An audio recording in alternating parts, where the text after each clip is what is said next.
Okay, so here we go. Another day, another stream. Let me quickly see what we have here. Okay, good. So today's topic is, of course, in general, we will continue to work on our editor, and I'm closing down RenderDoc here. So this is the main goal, so that we just continue to develop our level editor further, and we come a step closer to actually working on our game. This is of course the main overall goal, but there is one thing, at least one thing, that we need to tackle now, which is that I found an error. I found a bug in the current code, which I can show you what it is, or I can show you how it looks like. Let me quickly show you. So when you render a frame, and I will now show you what I mean. When you render a frame,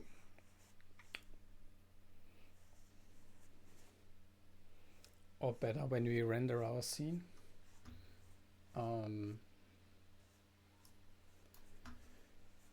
let's import another object. So let's import this cube. As you can see, this is like a unit cube. Okay, so it is essentially, it has more or less the same size. I mean, it has not more or less, it has the same width and height. Okay, so it is a cube.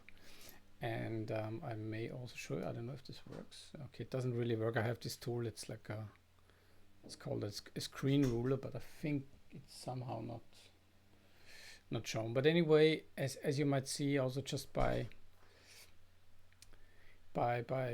just looking at it, you might see that it's already not really correct, because it is higher.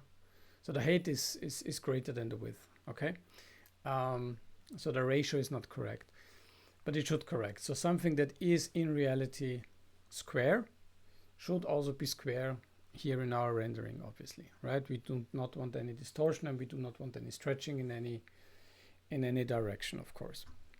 But we have it, and I can even show it to you in a more extreme form. If I now go ahead and stretch the screen, let's say I make it less high, and I make it even wider, and you will see the effect is even stronger. And so we have essentially two clusters of problems, so to say. One is just a pure visual appearance, which is wrong. Obviously, just doesn't look right. It doesn't look good, and you see it in all parts of our editor. But the second thing is also, now I can show you that the problem is that it seems like, or it doesn't only seem like, it is also affecting my hit testing in the editor. And with that I mean checking if the mouse is over a specific UI element. For example, a tree element here, or a menu item. So here it's actually kind of okay. You see the mouse is here, but then when it moves a little bit more to the right, it loses actually its hit here over the game objects item, and now it is selecting settings, but the mouse is still here, right? So this is of course wrong. And for example, so in its initial state, this is at least working.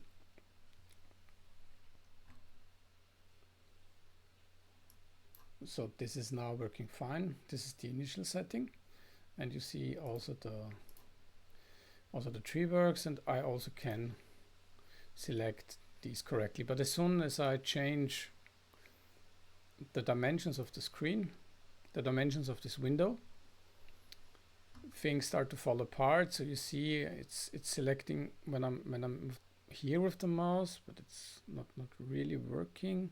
I cannot even select this now, it just doesn't work. This is also weird because the test,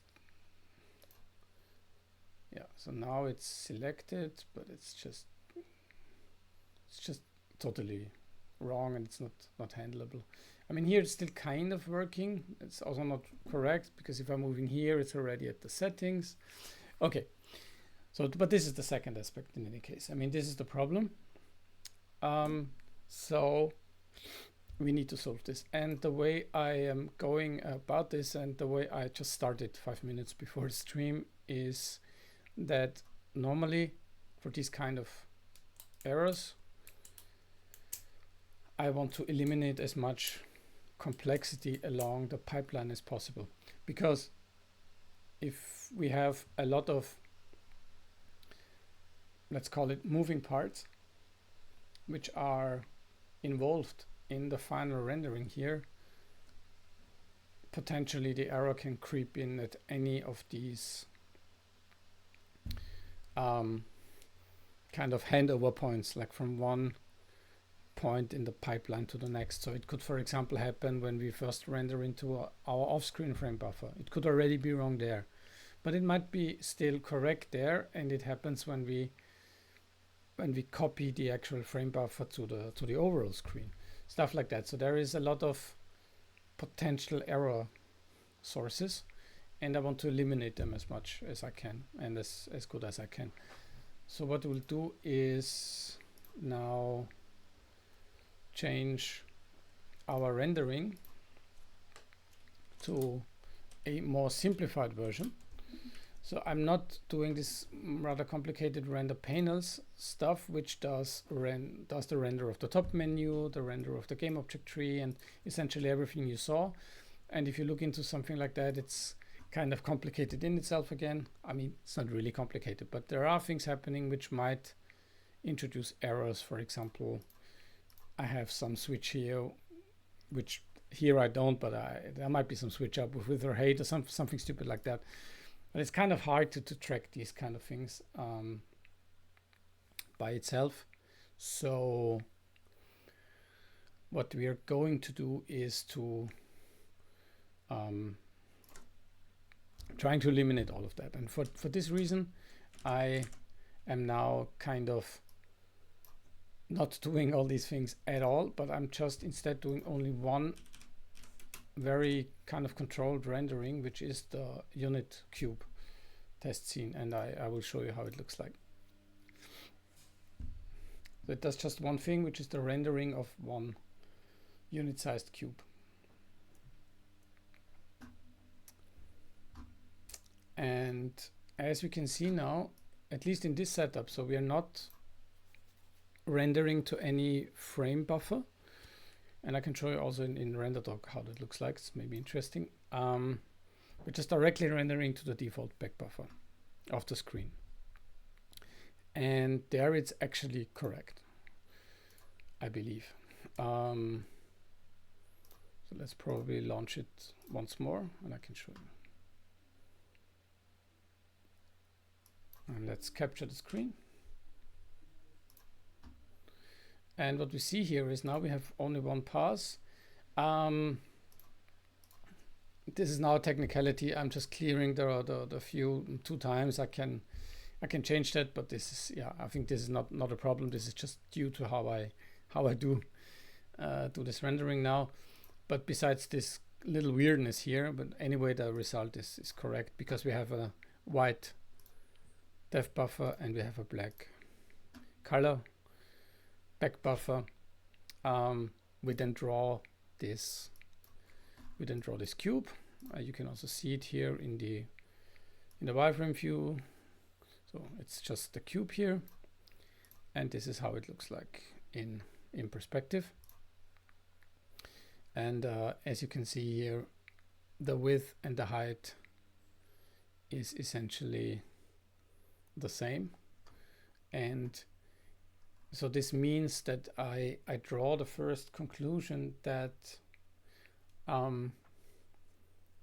initially my setup is actually correct. So I am not having anything completely off from the get-go, so to say. It seems it's somewhere introduced into the pipeline. And then the nice thing is that I already believe I know where it happens, because I think it definitely happens at the stage where I am reacting to the actual resizing. Okay, and I can kind of prove this to you, or I can totally prove this to you. Just checking if I'm having the correct mic here. Just quickly check. Yeah, okay. Because if I'm now doing my stretchy thing, stretch and squash, you can see that it's also breaking, right? So initially it's correct in this, let's say, simple setup, but it also falls apart when I'm resizing it. So I deduct, therefore, that the error must be in the resizing function somewhere along the line here. Okay, so let's go to this.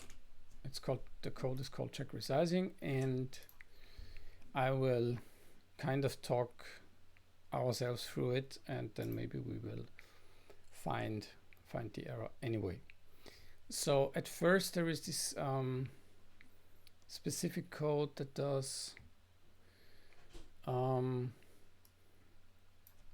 accommodate for the minimizing use case. I think it should not do any harm. I mean, we can also comment it now, but I would actually leave it, but it's kind of easy. So if either the width or the height is really 0, then we declare the editor to be minimized and paused, because if something is minimized, we do not want to spend CPU cycles to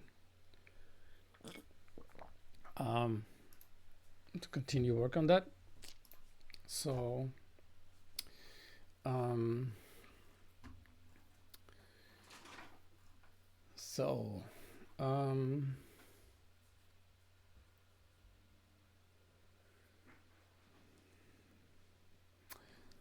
let's see, the next thing is just essentially making this undone. It's just the other direction. So if we come here, if we reach this part, we just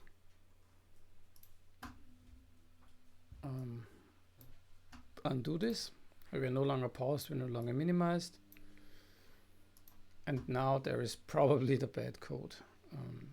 So we say, okay, if this new width that comes in from the windowing system is actually different than the so if the new dimension is different than the old dimension, we are going to we're going to make a change in the resizing. So then we set it to our official height and width. Width is width, height is height, just to check these stupid things. Then we're resizing the swap chain. This is also very important, obviously. So with resizing the swap chain, what I mean is to really resize the actual default frame buffer, because when it's created, it has a certain width and height, and if this changes, we also need to change that as well, because otherwise it would not be correct. Okay, here already there is a width and a height, a hard-coded one. We can delete that right away. So resizing the swap chain does what?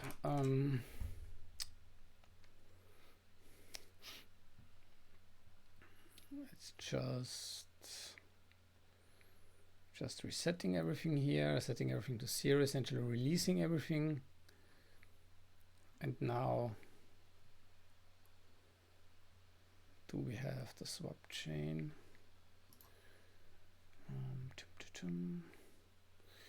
Present. We do a kind of like an empty dummy present here. And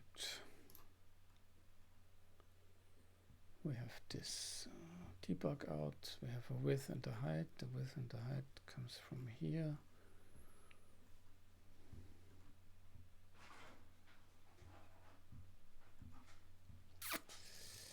And then we actually do the resizing of the buffers, which would crash if it fails, so that should be good.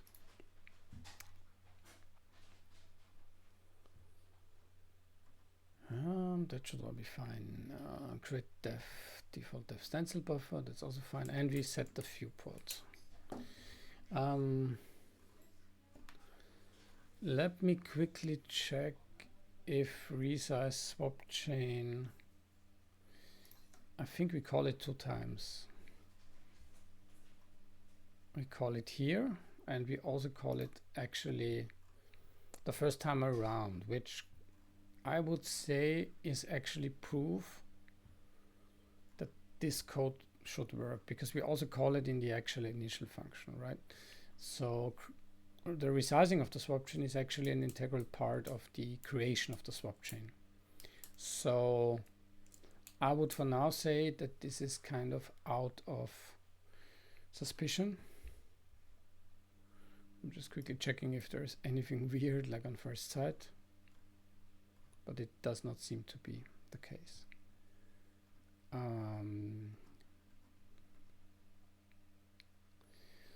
Okay, yeah, because as you can see here now, we are using this swap chain resizing code to as part of the actual initialization. So we just do the bare minimum here. We just create a swap chain description.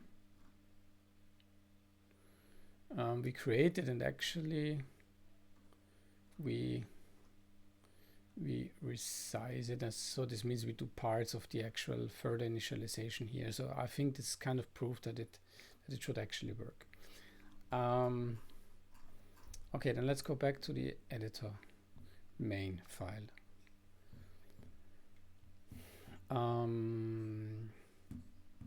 So let's say that this should be fine. So the auto camera has a few matrix and has a projection matrix. I mean, one thing I could maybe try out is if it makes a difference if we have a perspective matrix or if we have an auto matrix. Sorry, if you have a perspective camera or we have an orthographic camera, if this somehow makes a difference. I mean, we could try that out, and we could also probably just try to not do this at the moment so that we do not have any side effects.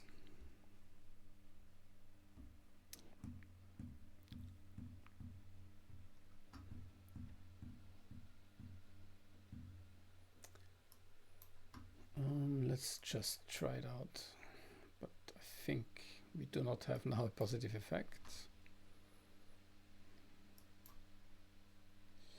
No, we don't. Still reacting in the wrong way. Okay, fine. So we can also, I guess, keep this.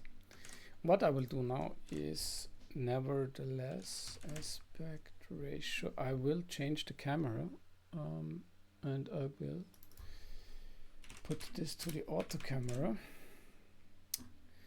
And what I will also do is I will put a bunch of debug messages in here so that we can see that actually a resizing has taken place, and which width and height were actually received here, because maybe there is something off here. Well, let's see. Resizing to, and then we say, okay, no, X, whatever. This is stupid. to string new with new height. Okay, yeah, I mean, let's just see how this debugging looks like.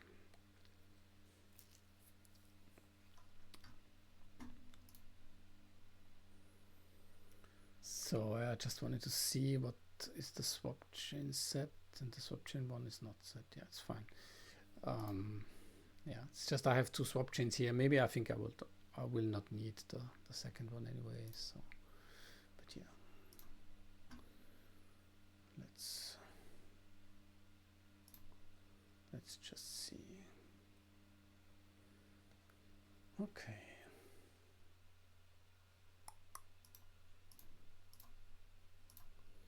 Let's just see. I think we don't need this one now.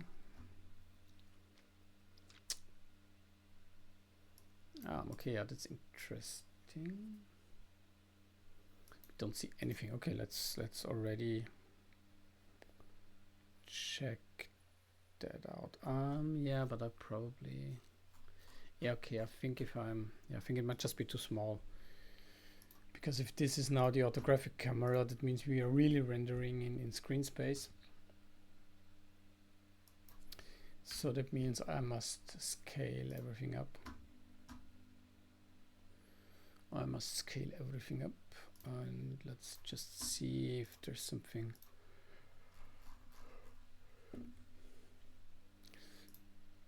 So I guess it might be just too small, right?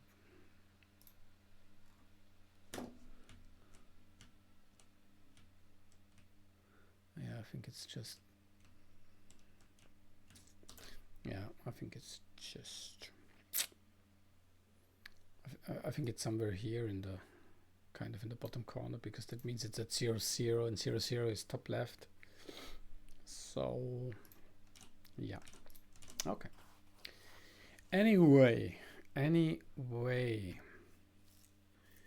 matching mode found. I mean, let's probably, yeah, I mean, let's still probably go down that path. I mean, I'm not so happy because it is actually a bit more involved, but now I need to do this. I must do the scaling, but it's fine. I will just move it like whatever, 400 to the right and 300 down. Sorry, let's scale it by 64. I think that should actually work.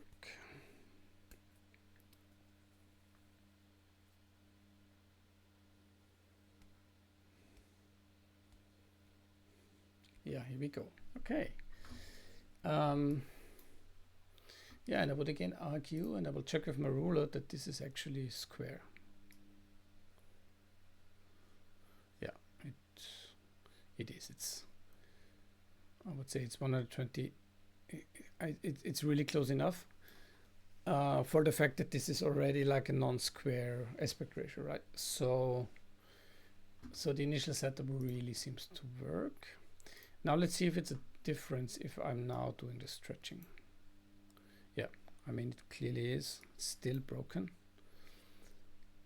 I don't need a ruler for that to see this. So fine. Well, let's probably stick with the orthographic matrix anyway now. Why not? And we go back to our check resizing, and okay, yeah, I should have done this in debug mode, and now we'll see some debug outputs, I guess. I hope. Stretch it here, stretch it there, stop it, and oh, I mean, wow, could it be that we're not okay? Wow, I mean, that would completely explain it, but we are just not.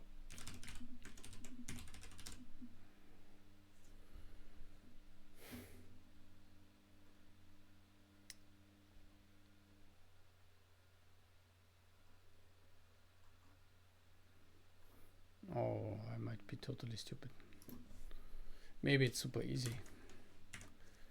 I'm just not checking the resizing, right? Is that true? So if the editor state is paused and if it is minimized, still do the resizing, but we still need to do it here as well. Am I wrong or am I not? I think I'm super not wrong. I think I'm super right. Maybe that's already it, but that would be good. That would be good. I mean, that would be an easy win.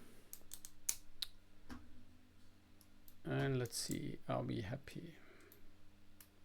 Oh yes, we are. Look at that. Look at that. So, but now we need to do the real test. Funny as hell. That would be really cool if that would be just it. Render test cube. Render unit test cube. This is how it's called, and we will go back to our perspective matrix, and we will change this also now, and we will do a scaling of 1, and this is it. And I'm kind of optimistic that this should work now. Kind of optimistic. Yeah, this is how it should look like. I'm just still using my ruler quickly. But this looks quite good.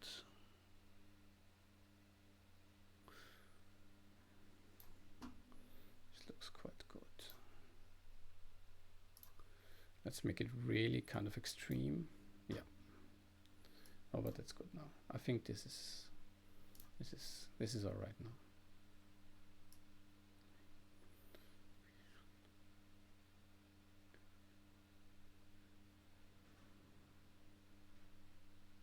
Yeah, I mean, this is now fine. So now what we will do is we will actually render the full editor again and see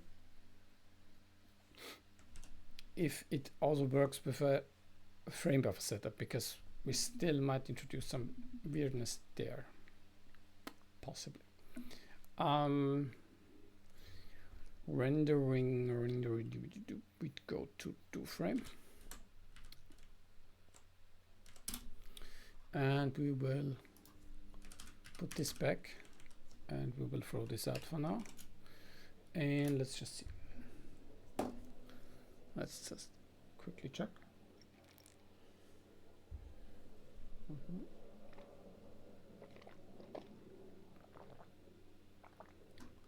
So, what does that mean?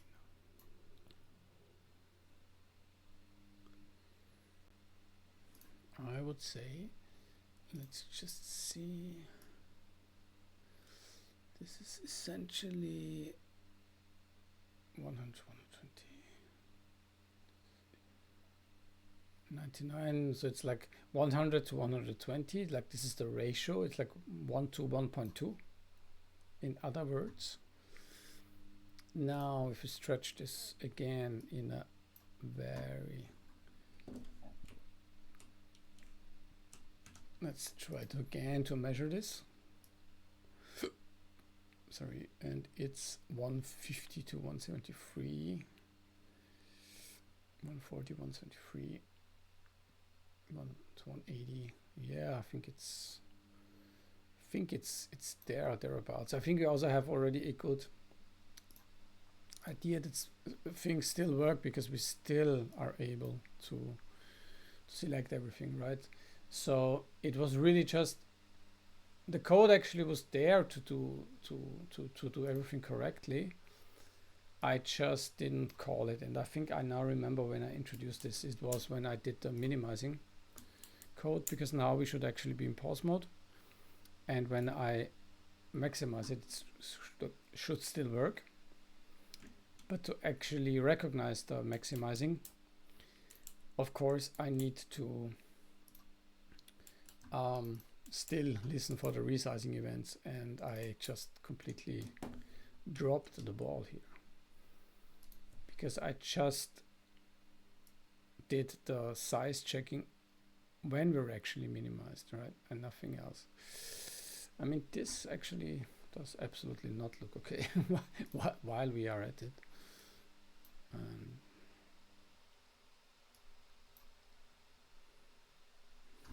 But I mean, at least it doesn't change, and I think this is actually the point.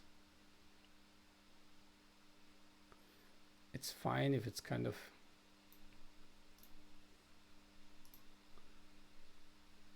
it mustn't. It's okay, I think, if it's not square right away, especially in the perspective.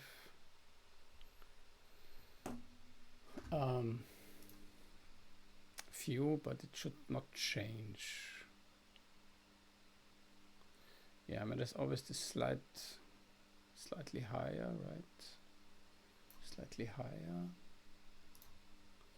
Let's make it very extreme. I think this is where you see it the best. Ah, this does not look correct. No. This does. Is this correct still? No. I think this is totally not correct. I think that this is totally not correct.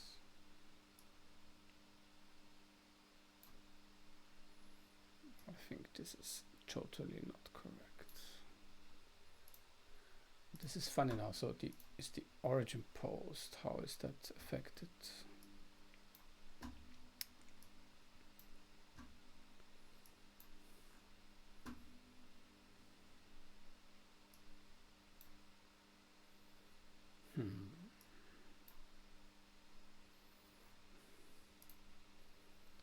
I mean,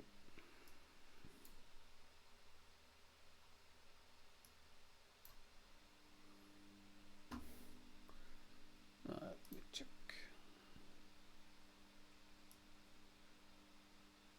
Yeah, no, I mean, this is clearly actually not working. This is not really working well, I would argue. And also, I think we can also see it here.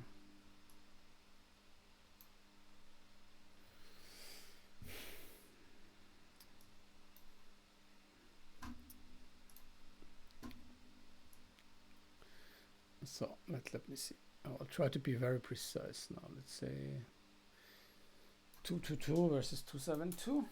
222 versus 272 is a ratio of quickly, so it's 222 divided by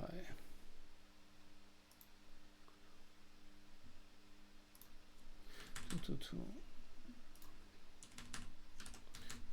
divided by 272. So the ratio is 0.8. And if I now do a really big change here on the ratio, and I go here, and now I do my measurements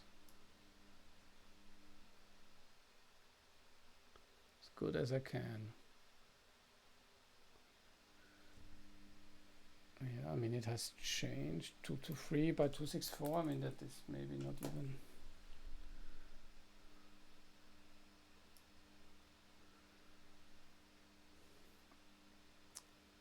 Two to 3 by 264. I mean, if I'm a bit above, I mean, one could argue that this is actually kind of correct.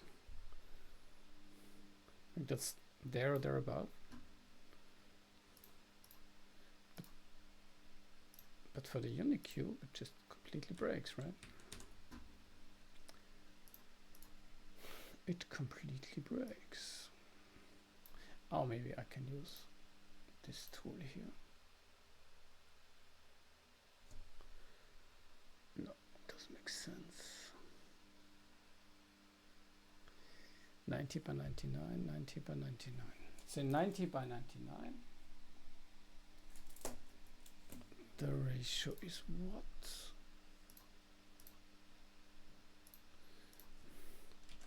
90 by 99, it's 0.9.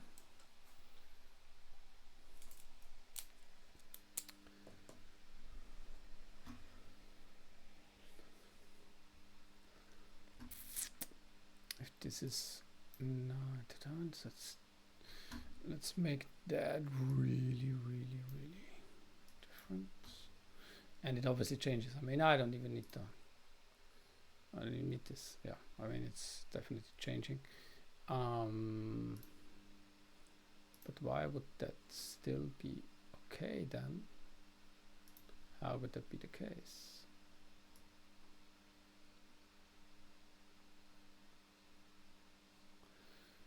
So it's 104 by 141.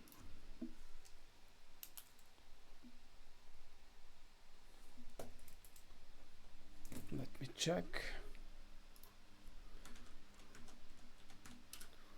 Yeah, it's also changing. Yeah. Okay. Then let's continue our journey to find what the problem is. Because this means now, I mean, let's just do one more sanity check. No, that was stupid. If we do not involve any off-screen frame buffers, it works. If we do, it doesn't work. So this is essentially a square. Fine. Now let's stretch it. But it absolutely stays square. Yeah. It totally stays square. Yeah. It totally stays square. Yeah. That's good. Okay. Good. This means we need to find out. I mean, we could probably even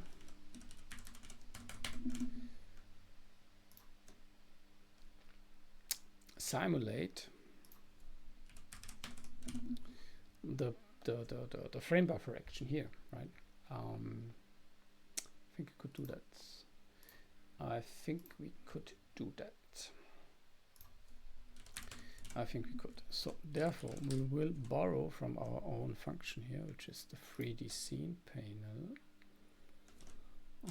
Render main viewport body. And we're rendering the mesh editor here. So we will bind the frame buffer. Yes, and we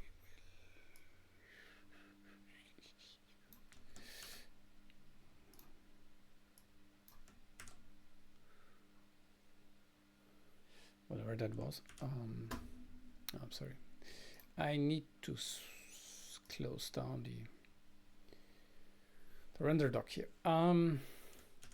So let's copy that over, and let's also make us give us a mark here, and now we go to the render unit. Let's also give a mark here. So that means now that we are doing this here, and I think we do not need to do that. We don't need to do that. And this is just now.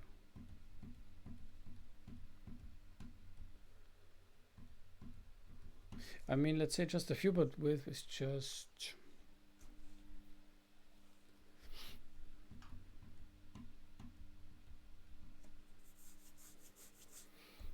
yeah, this is a bit of a problem.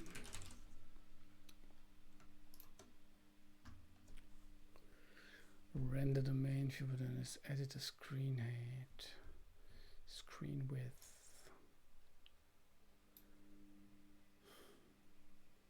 So it's probably that, right? because it's just passed on. Okay, yeah, that's fine. Okay, so I think we can kind of just do that.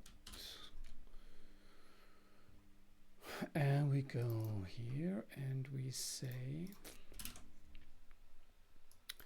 that this is essentially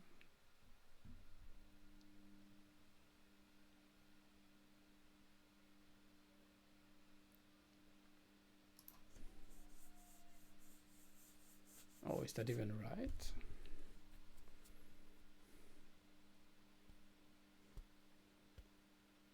Is that even right?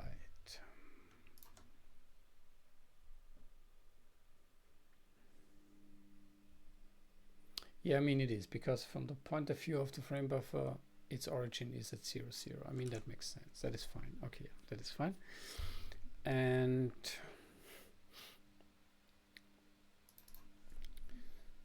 we are doing exactly that. So we say auto width equals this one. And we say auto height equals this one.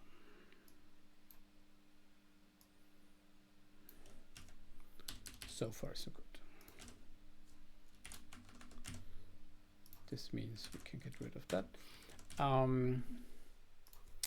Maybe not. Let's just say that we have what we call origin X.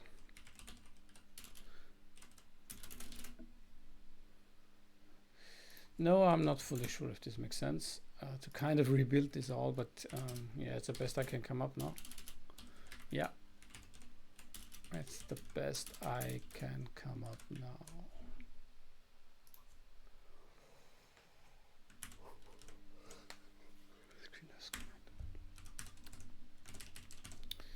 So, because that then means that we need to go back here to our rendering the mesh. We don't need the grid. Yeah, we don't really need the grid, but I mean, we can maybe. Could render it nevertheless. No. Could never render the less.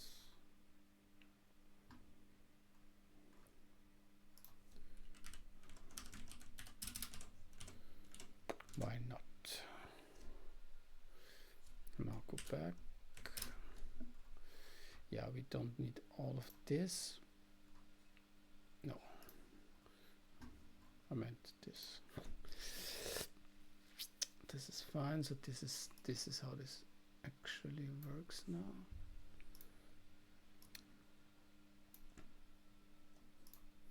Actually, we just need these three. Render unit test cube. It's fine. It's fine. It's fine. I think.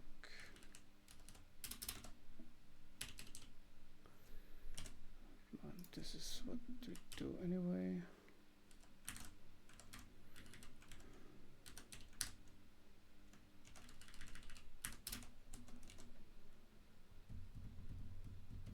No, this is already done. I mean, what am I doing here? This is already done anyway. And yeah, I mean, that's more or less it, right? Yeah. I mean, we don't need that. Just make it a little bit simpler. At the end of the day, that may help. Okay, so what we're doing is now we're rendering to the frame buffer and we are copying or splitting it to the default frame buffer.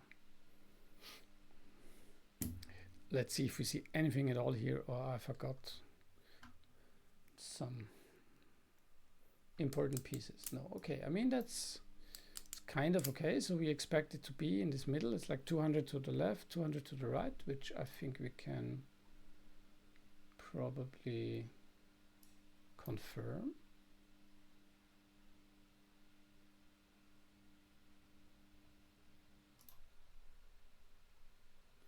Yeah, I don't know why it really does that. I don't like it. So it's, yeah, it's 200, but you can see it's nice. Yeah, we can see it. It's 200 here. And this is 47. Let's do this. And I think here is already an issue, because here it's already no longer, here it is already no longer square. And this is maybe already the problem. So let's now check at RenderDoc. If it is still square inside the frame buffer, I think the splitting is wrong. If it is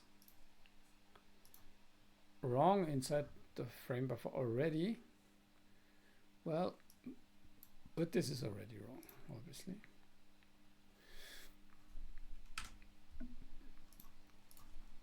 Okay, we will hopefully find out, not now, because it crashed. How wonderful. Now we have our evidence. So we're clearing this very specific render target, and the viewport is 880 by 624. Does that make sense?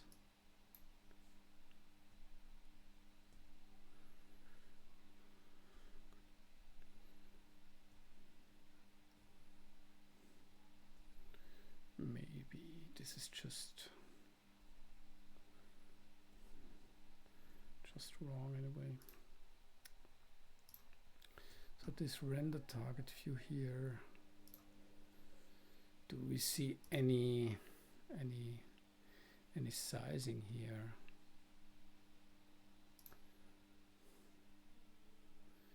The texture, the texture. It is 880 by 656. So this is 1280 minus 400. That makes sense. And it is, and what is it? 720 minus 720, 780. Oh, 720 minus 96, 624. Oh, I mean, I see already a problem that the viewport is actually, so the viewport is 624, and if I say 720 minus 64, I mean, there is a mismatch between the size of the frame buffer and the viewport here, and maybe that is already an issue. Let's see.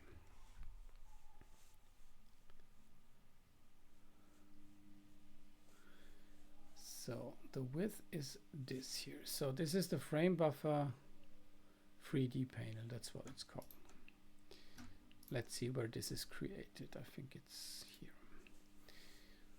So, and this is now, yeah, I mean, for sure this was wrong.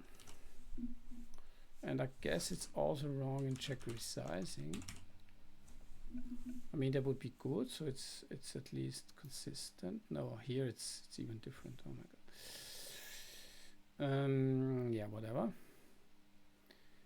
Let's just see if at least it works now initially,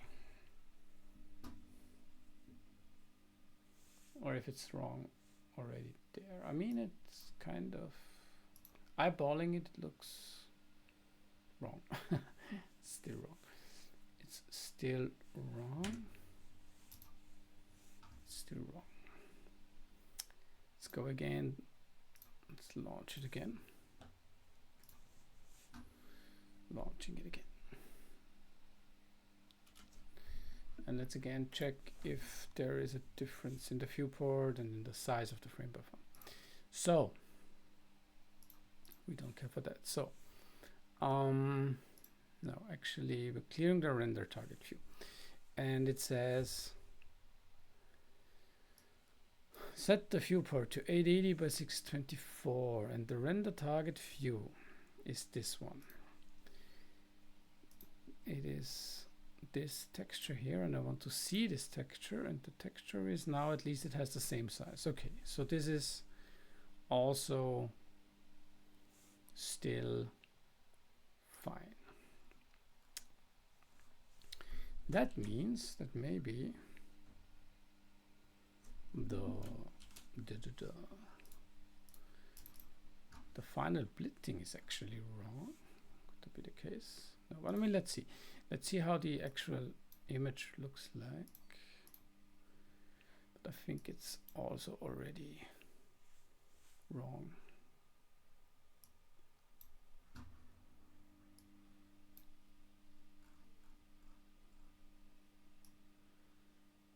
It's also already wrong.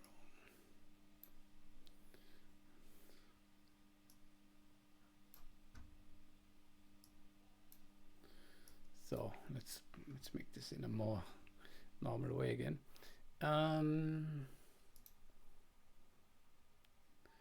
Yeah, it's already wrong in the frame buffer, it seems. So the swap chain image,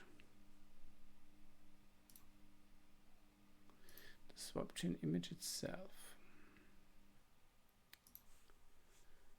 is 1280 by 720, and the texture is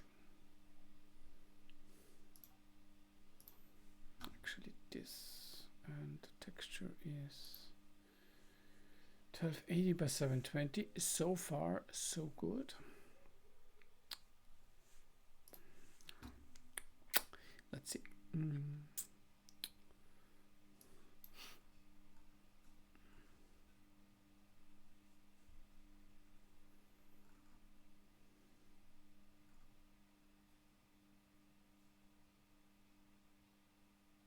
Oh yeah, no, okay, this is wrong anyway. I think this would be wrong anyway. I'm just seeing it now. I think there must be something else.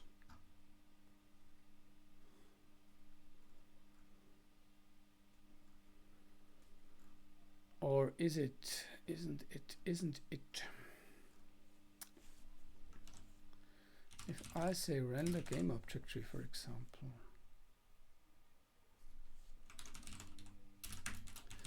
I say render game object tree. What I'm doing, I'm setting up this wonderful nice camera. So why am I not doing it here? Because that's completely, that would be really wrong. I mean, maybe I found something here. Maybe I have.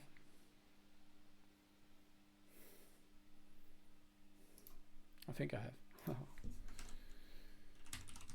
Render unit cube test scene. Let's see, because if we do this, we must do it exactly like that. We must set this to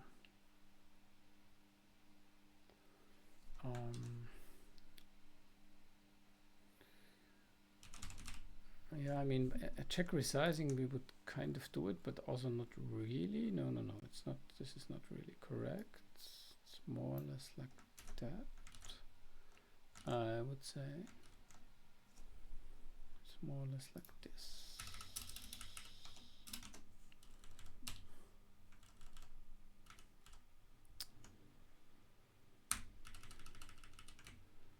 So we have an auto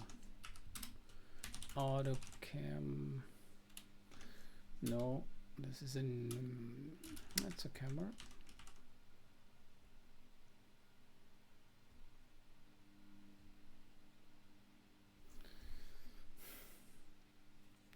try it.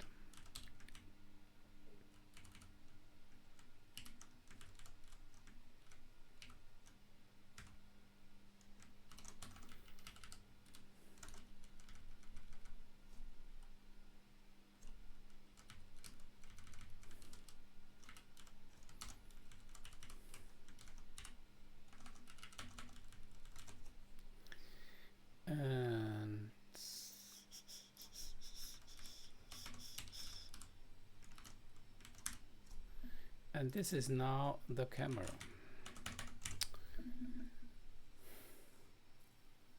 Yep.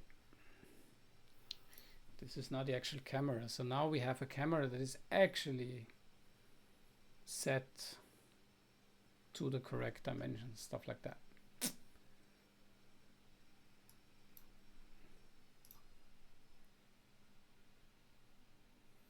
And it's still total crap. It's still not working. I mean, this is kind of interesting. This kind of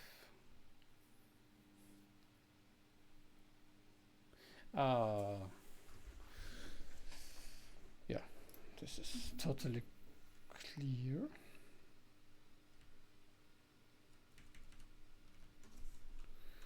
This is totally clear because it's just stupid.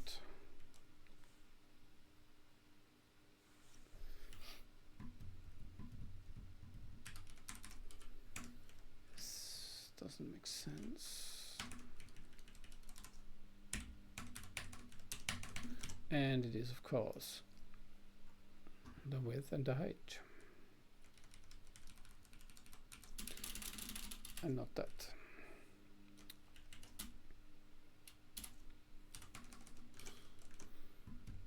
I think this is better now.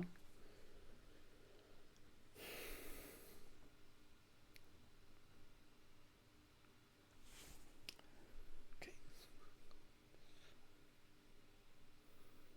What is it? No, it's still totally wrong. I really do not understand it. I really do not fully understand this. I really don't.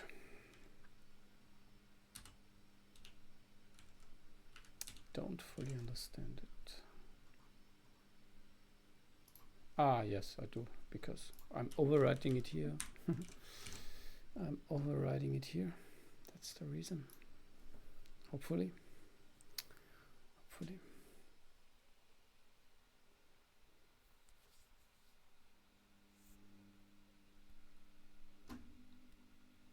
Yeah, it's still wrong. I have no idea why. It's still not working. Do not really understand why. Don't really fully understand why. I mean, maybe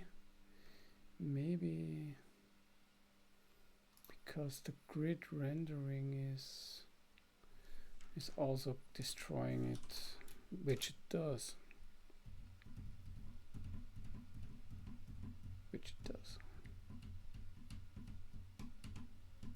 There is some complicated state management, as always in graphics rendering, right?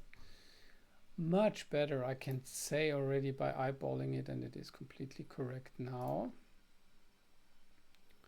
Let's see if it still holds up when stretching. Stretch it really, really wide now. Like really wide, but I think it's still holding up. Yeah, it doesn't even care. It doesn't even care. It's working now. Yeah, it is working now. So what that means is that we can either do this. We can either do that, because the camera here is like the same for every submesh.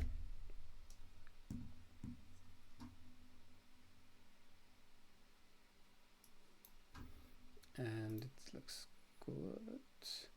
And I guess now that if I am doing the resizing,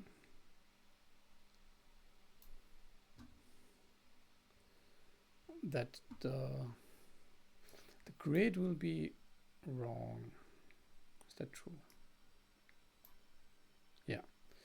You see, because I mean, let's start once more, because the grid should be, it's exactly 2 grid lines wide, or I mean, not exactly, but it's like, I mean, this is what it is. At least it should not change, right? Everything should grow and shrink in proportion, but it does not, as you can see. And I think I know why, because the render grid, so here we see we have this, let's call it the frame buffer specific camera. And we do not have this here.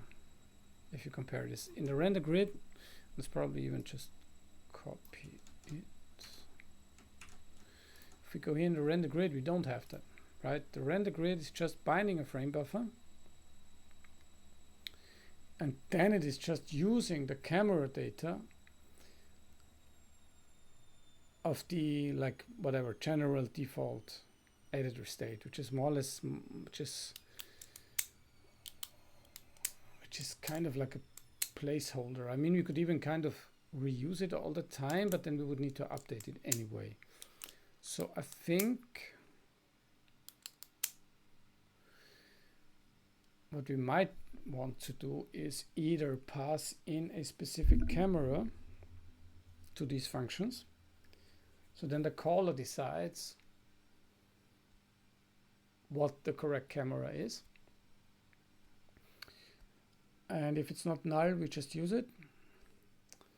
And if it's not passed in, we just fall back to this kind of default camera. I think that might make sense. Yeah, let's do that. Let's do that. So we give it a camera pointer. And if we have a camera, we use it. Otherwise, we fall back to our default camera. Okay. Let's see. Yeah, I mean, that will not work now because we'll have compile errors, of course. 7 parameters. I know. So when you render the mesh editor, actually we want to give it a camera, yeah. Let's go here at the unit cube test. This is actually, I mean, there is something that is called create auto camera or something. Auto camera. Activate auto camera for panel. Let's maybe do that for a perspective camera as well. Activate perspective camera.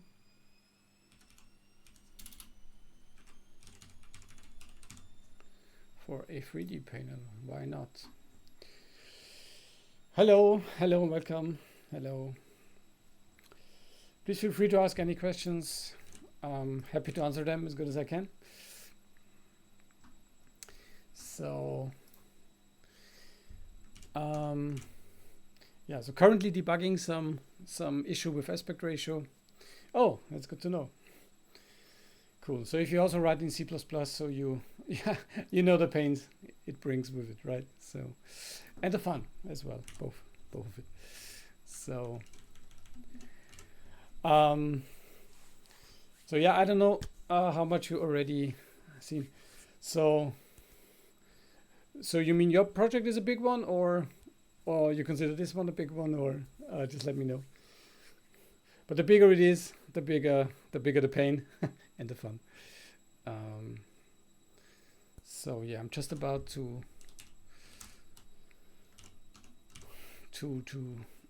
fix my aspect ratio issues here. So let's see.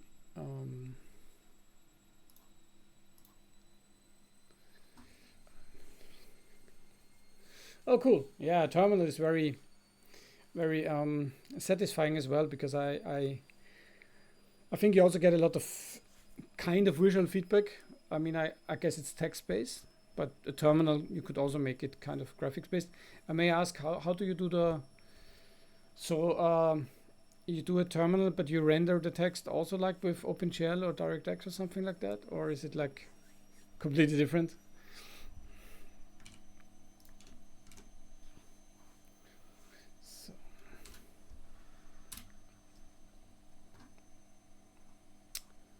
So let's see.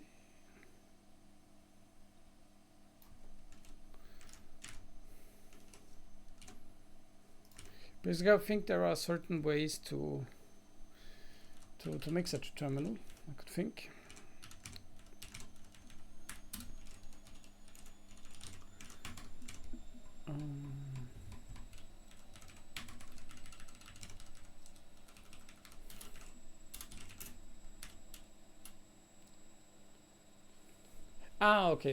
Okay.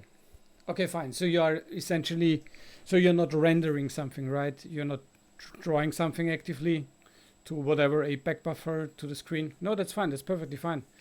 If you are not, if you're quite new to C++, I think that's a very good start. So you just do prints and standard cout, stuff like that. Okay. Yeah. It's perfectly fine. Perfectly fine. You can learn a lot with that alone. It's perfectly fine. So what we're doing here is I'm writing a small little game engine, and I'm also creating a small little game editor, because it's easier than to make games with an editor. And everything is currently rendered in DirectX. So yeah.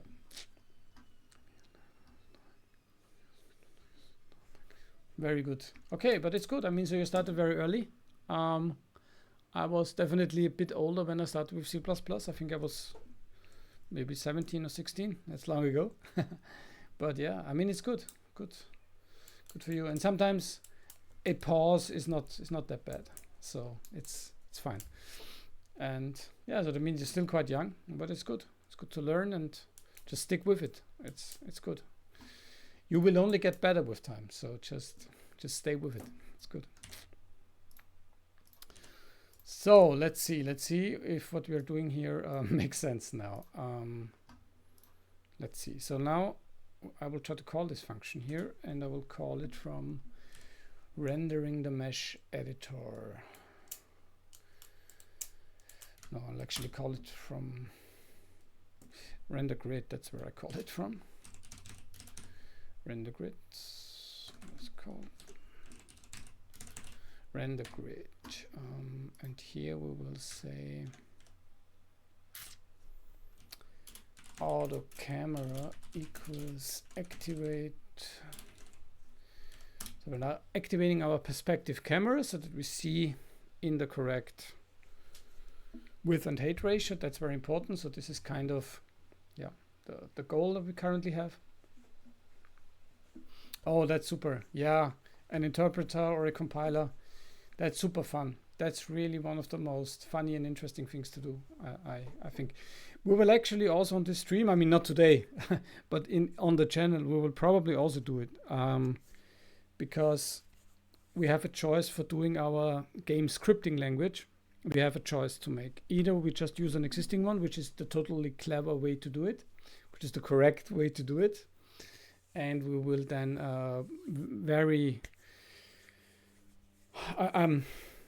I'm very much convinced that we will use Lua. Maybe you have heard of that. But we might also just be super crazy and just invent our own little language for scripting, just for fun and for learning. Yeah. So it also depends if you guys want to see that. I've done it once or twice. like successfully. I've done it probably 10 times not successfully, I have to say, because it's one of the more hard things to do. But it's you learn a lot when you write an interpreter. It's very rewarding. I can only recommend it. Yeah, it's a good choice. And it's really fun to see your own language kind of come to life. It's super cool.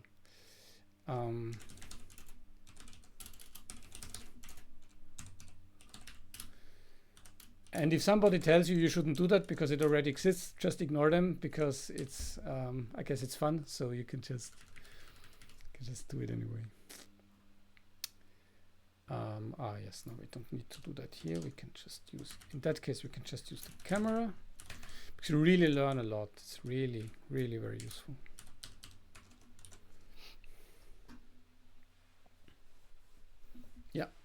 Yeah, and Alexa is the first part. Yes, exactly. And it's I think the parser is more interesting and also more difficult, but it's also not really difficult. It's still kind of very mechanical in a way, but you learn a lot. You learn a lot about just programming itself, and you learn a lot about how programs are actually like structured, really. Yeah, so you get a very intimate feel about what an expression really is, because you parse it literally, and you do the lexing. So you have every letter in your hand, and then you try to recognize all the tokens and stuff like that. So it's really, I think it really definitely makes you a better programmer, even if the language interpreter that you write, even if it doesn't probably in the end is super big or doesn't even work 100%. I think along the way, while you're trying to do that, I think you learn a lot about programming. So it's a very good thing. So let's give this another try here. Let's see. And we have a compile error. That's good. I mean, yeah, that's fine. So we have now made a function that, so I introduced a new parameter. So what I will do now, I will create a prototype, and I will give it a default parameter now. Yeah. But I think it's good. It seems like you're having a good step-by-step approach. You don't try to swallow the whole thing at once, which is fine. And you will see, especially lambdas are very cool. I use them also a bit here. So maybe when we stumble over them, I can explain a few things. And auto is really just cool. You can really make your programs more resilient to change if you use auto. Yeah. I have quite some experience, so I'm programming C++ more than 20 years already. So yeah, but I also had some breaks. So I'm a software developer as a profession. I'm not a game developer, but I'm just a normal software developer, and I'm doing these game development things more or less as a side project. But I know how to program. I learned how to program a lot of Java, Golang, stuff like that. But I also started with C++ when I was a kid, because it was just super cool back then. And I knew that all the games were written in C++ already back then. And so I wanted to learn it, and I'm kind of writing games as a hobby, like more or less, yeah, since I'm 15, 16, 17, whatever. Yeah. So yes, I'm working in IT, and I'm just doing more or less boring programming in normal IT projects, not gaming related. That's my main profession. Yes. But I love to program games, actually more than other non-game stuff. But yeah, what can you do? I mean, the biggest project I've made myself, really big projects, you're normally part of a team. And I think the biggest team I was in, we were, I think, 40 developers, 40 to 50. Yeah, that was for a big, what's it called, transportation company. That took several years. That was a big thing. I think that was probably the biggest project, so to say. Yeah, there's big ones and small ones, and also the small ones can be very kind of challenging. Anyway, it's like doesn't really depend on the size of the project necessarily, but yeah. And even if you write one small function, it can be interesting and challenging. So yeah. So what I wanted to do now is I wanted to create a function prototype here now. And I wanted to give it a default parameter. So we say now per default, we just declared this camera parameter is just a null pointer, because then many of those errors should just go away, but not all of them. That's fine. I'm not fully sure why that would be the case. Render grid, it should actually, I'm just wondering why it doesn't recognize that. Let me quickly check. Oh yes, operating system development. Wow, I mean that's, yeah. I oh yeah, I was stupid here. This is kind of like what I consider to be the I'm missing the word now in English, but it's like kind of like the top of complexity, and it's also the top of like being interesting, and you cannot really go more low level, right? I mean, it's just like the next step would be that you really design your own processor, which is cool in its own right, but it's but this is like in terms of the software layer, this is probably as low as you can get on a computer, and also very rewarding. You learn a lot. I also tried to play around with some toy operating systems, because it's really hard to make what is a real operating system that is really useful to even yourself. But again, you learn so much about how kind of computers are built, really, because you're actually interfacing with the hardware, right? So, and there's no help at all. There's no libraries normally. Yeah, you have write everything yourself. Probably. I mean, there's ways that you can kind of introduce some standard libraries like the C library. You're probably even well advised to do that, but it's, when I did operating system development, I actually wrote a lot in assembler, although it's probably not the best idea, kind of from a productivity standpoint. I found that it's even more intimate with what the computer does, and I also found it is a very, very good learning experience. So a lot about it, I think, is really just being interested and being kind of excited about doing these things, right? And I think that's also what this channel should be about, just to be excited about writing these kind of more low-level things and optimizing them and understanding them. I think that's it. It's kind of what this should very much be about. So now, is that now? Okay, yeah, because I was being stupid. Sorry, I was being stupid. I'm actually say render grid. So this is what I actually wanted to copy. This is what I wanted to copy. Now we make the default parameter, and now it should actually work, I hope.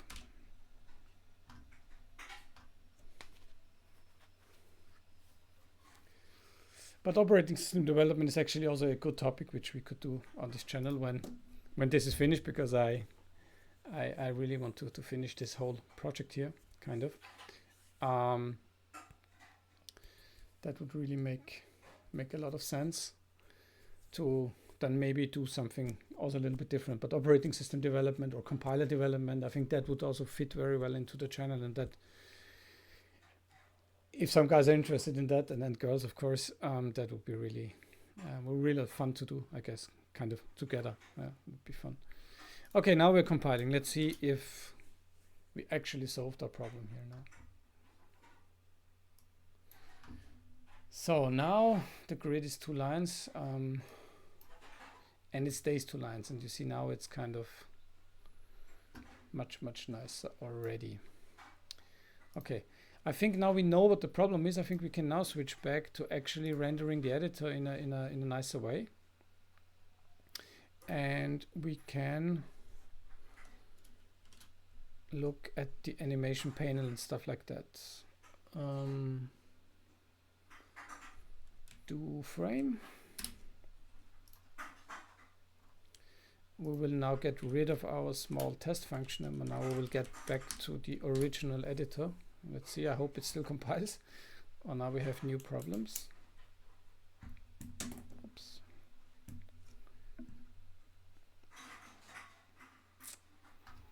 So now what we have here is, let's import our test cube nevertheless. So does this still work? I mean, I think it's still kind of broken.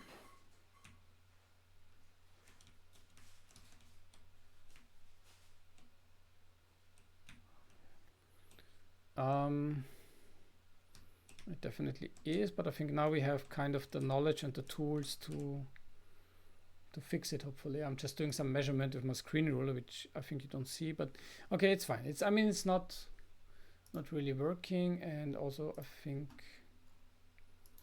this one will probably not be correct now. I think it's still stretching in a bad way, but now we have a strategy, right? So yeah, now that's even more correct than before, but it's still not really correct. So it's still, if we make this now really tight but high, you see it's following this kind of pattern, and this is wrong. So it should still stay square, as we said into this stream a lot. So oops, here we go. Good. Now let's maybe start with the level editor, and let's now, with our newfound knowledge, let's try to analyze it again. What can be wrong now here? So if we now go to the main viewport body, because this is where the level editor is actually rendered.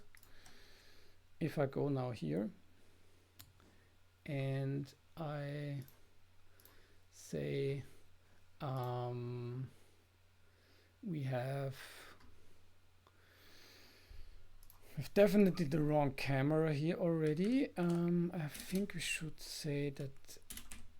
So here you see I'm using auto, because I could say camera cam equals activate my camera.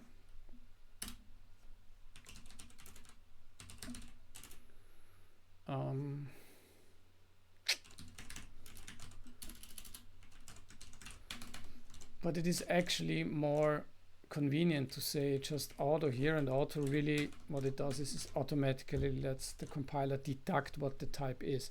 And you see it here in this IDE. I will probably make it bigger for you guys, girls, whoever you are, you're all welcome, and I will make it bigger for you.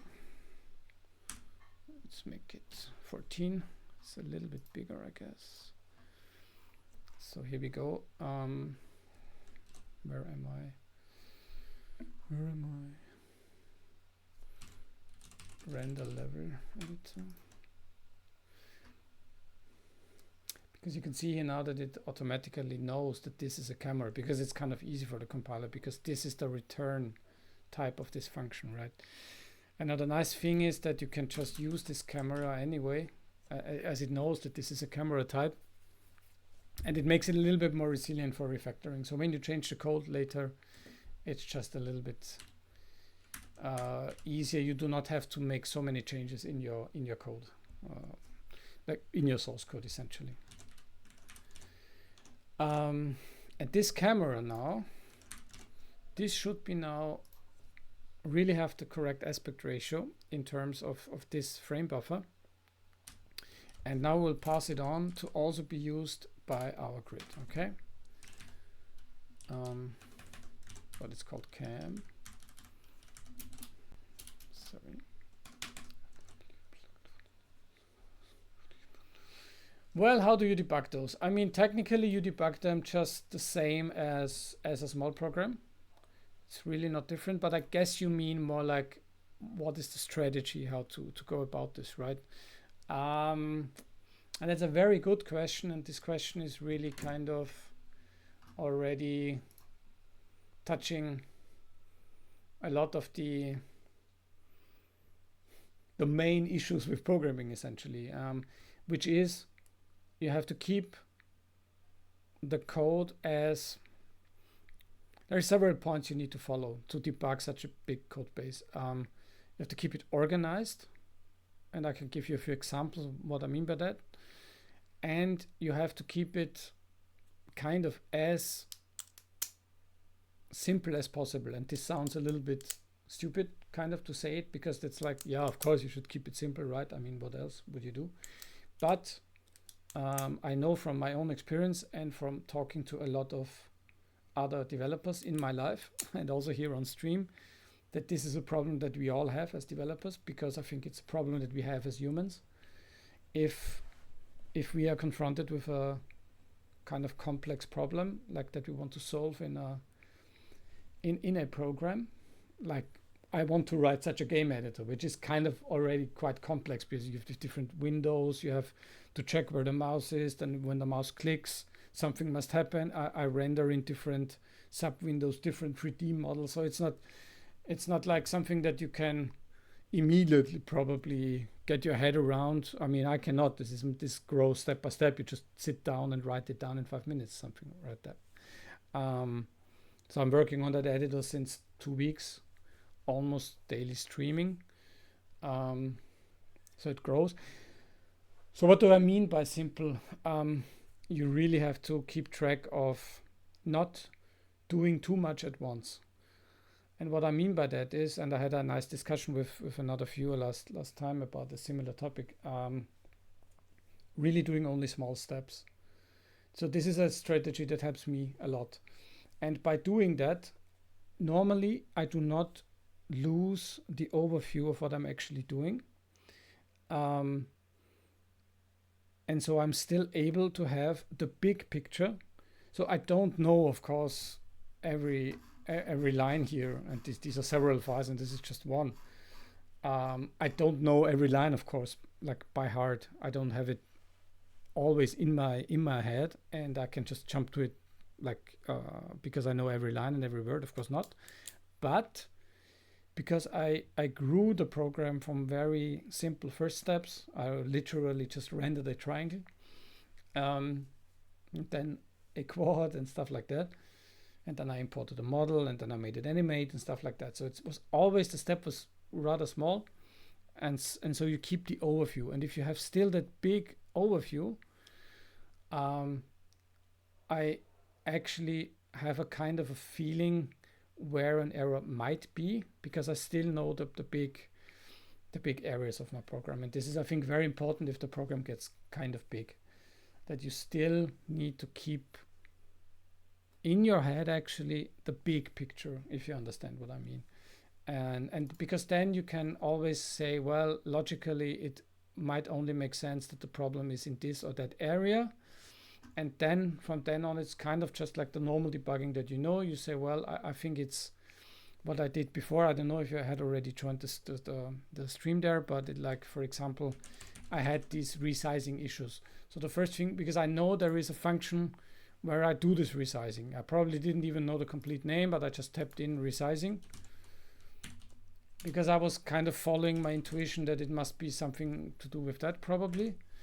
And I see, yes, there is this function, check resizing. Okay, let's see what it does. And then it's probably just normal debugging, essentially. Yeah? You just put your debug point here, and then you always try to kind of check, is your assumption right? Because as I said, I don't know if you have already joined, but the problem was here kind of like a simple one, because I didn't even call it, right? So I was assuming that I'm in this function, maybe I'm doing something wrong here. But it was much more stupid than that, because I was just not calling it. And then I was writing a debug message, and it was never showing up. So I saw, hey, I'm not calling it. And yeah, that's probably a tip in itself. Logging out debug messages can be a little bit painful, and sometimes it's not the best way, but very often it actually is, especially in a interactive program like a game. Because sometimes in a game, if you work with debug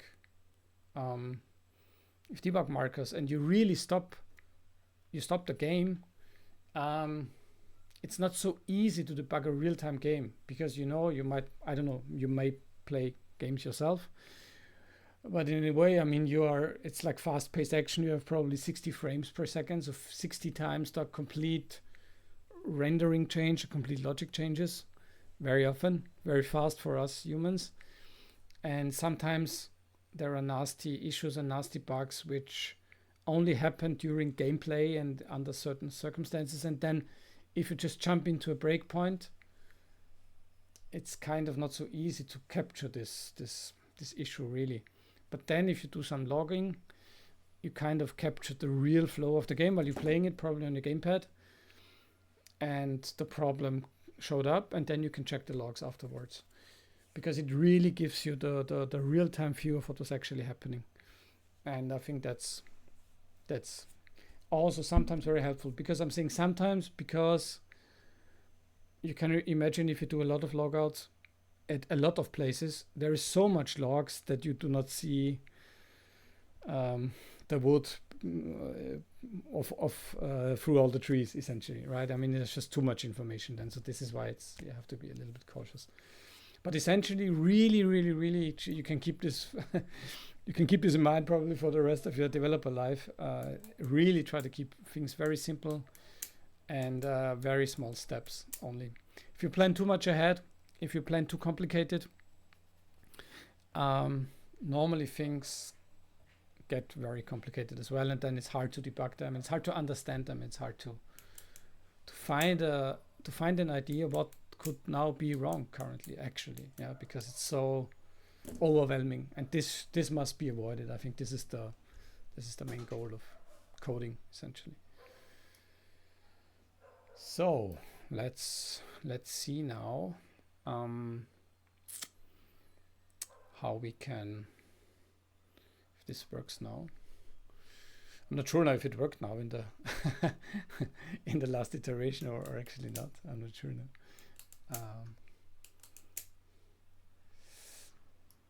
So let's import our cube, and I think it's still broken, and it's still not behaving correctly. So if we're stretching, it's still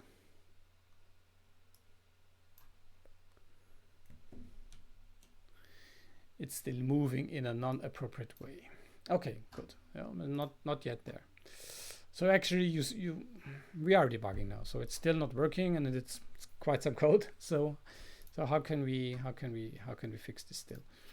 So I know now it is also happening in the render. So what I saw now is, just as an example, let's just fire it up once more. What I mean by this high-level debugging.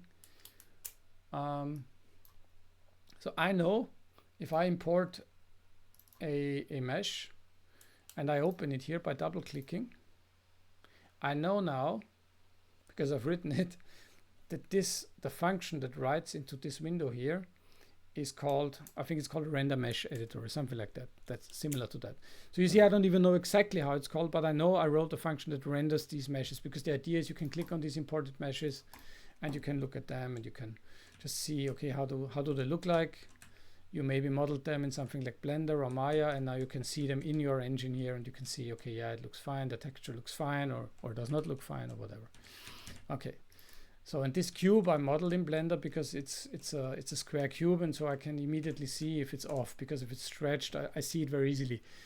With this soldier, it's probably not so easy to recognize, because yeah, is it now stretched or not? It still kind of looks like a soldier. It's fine still, but the cube kind of, you really see that it's off. It's easier to see. Okay, so now the thing is, now that I know here it's already wrong, I know I will now, next thing I do is I will go into the render mesh.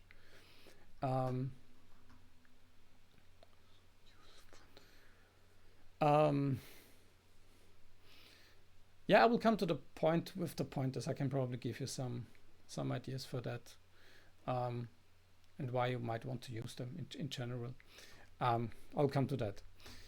Just continuing with the debugging here. So now I know I'm in the render mesh editor here, and I will just go now to that function, and maybe we will also see a few examples of pointers even there in action. I mean, I can already show you one example of how you can use a pointer, which is this here. So the thing with pointers is they tend to be very efficient and small in terms of memory when the data that are behind the pointer, so where the pointer is actually pointing to, is big. So this is one of their use cases. So if you have a big struct, for example, a big struct would be that. I mean, there are bigger in the world, but this is, for example, what I call the editor state here. You see it has already quite some members. So this is not just one integer or something, right? So this is all one struct. We're still in this one struct. And you can imagine if you want to pass. So now imagine a function that you have that expects a parameter of type editor state. If you use a pointer as a parameter, the only thing that needs to get passed around is that one pointer, which is normally on our kind of modern machines, it would be a 64-bit value. And that's it. That's all that is copied on the stack to this function, right? That's it. If you would not use a pointer in that case, the CPU would have to copy this whole struct, everything. I mean, and there are pointers in there, so these would then only be, again, the pointers, but there is really a huge difference, especially if you probably even have these kind of arrays, these vectors. So this is one further reason than just using it for a tree. But you also want to use it for a tree because all the leaves and all the nodes, they really have identity. And if you do not work with a pointer or with a reference type, you say you're working with a value type, and the value type is always copied. And it's very often the case that you do not want to use a copy of something. Sometimes you want, often you don't. And every time you do not want to use a copy, for example, you might also just use a pointer. So it might not even be that it's very big or something, but you just want to be sure that you are using the exact object that you are interested in, and you're not using a copy of it. So that could be in a function where you pass it in as a parameter with a pointer, and you change it in there. And I'm not saying that's a very good practice because that could lead to some confusion, but it's absolutely doable, and especially in low-level programming like operating systems, it's done all the time. This is then also called an out parameter because it's actually a parameter that comes into the function, but it's used as something that you put out, that you return essentially. So that's also one of the uses of pointers, but it's really very, very, very common to use pointers. And essentially, I think I'm now kind of making this up, like I'm forming this thought now, but I think it's kind of true. Probably like the more low level you are, you tend to use more pointers, and you have more advantage in using them. And the more high level the language and the more high level the use case is that you are working on, you tend to not use pointers so much, because pointers, you might have heard, they're called dangerous, and they are dangerous because it can be hard to track them. So if a pointer points to some uninitialized memory or some memory that is actually used by your own program in a different way for some reason because you messed up, you can imagine that this is not good. Yeah, if you make, for example, a pointer that points in the middle of this array here, I mean, here's a map, but just imagine that there would be some array and some pointer is pointing into this array, but it's not meant to do that, but it still does for whatever reason because you messed up. Then when you assign some values to this pointer, then you're overwriting contents of this array, just as one example. And these kind of things can happen. And if the pointer is not initialized, but you're trying to reference data from it, but it's still pointing to null, so it doesn't have a valid address, then the program crashes, for example, right away. This is also not what your users would like to see. So this is why they're considered dangerous, which I think is just not correct. I think they're not dangerous, just you need to know what you do. So, but yeah, that is kind of true for all programming anyway. It's better to have a little bit of a picture in your mind what can go wrong. So Okay, back to the rendering of the mesh editor. So the mesh editor, as we can see now, it does not have the camera, and I think we will also give it now here, because that might already be the problem. And here I'm again using a pointer to a camera. This is kind of also another use case.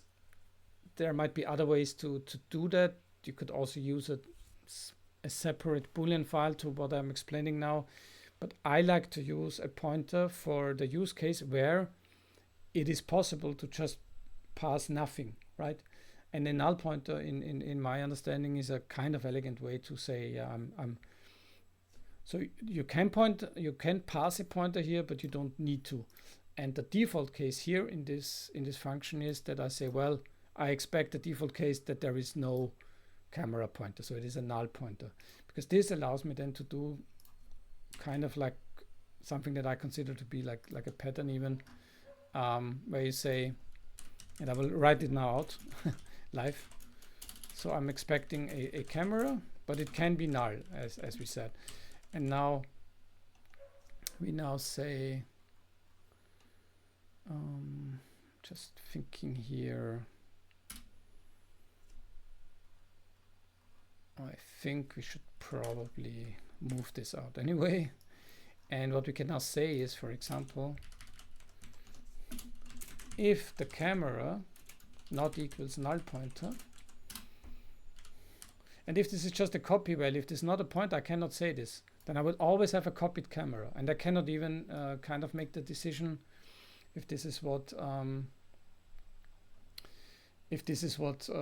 user wanted. So I'm just looking at your chat. I don't know, they feel too complex. Like, I understand how to write them and what they do, but I don't see it. Okay. Yeah, I'm trying to maybe give you a better example. So I'm trying to be very like basic in my explanation, but if it's too basic, just let me know. But what the pointer does, I'm probably just write it out here. If you say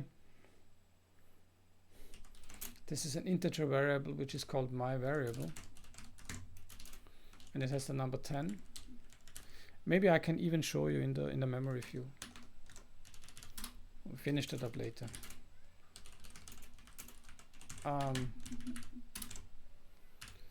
And I will probably, maybe let's try to debug this and let's see if I can show you in the IDE what I mean. And if we now make a pointer and we say this is my pointer variable,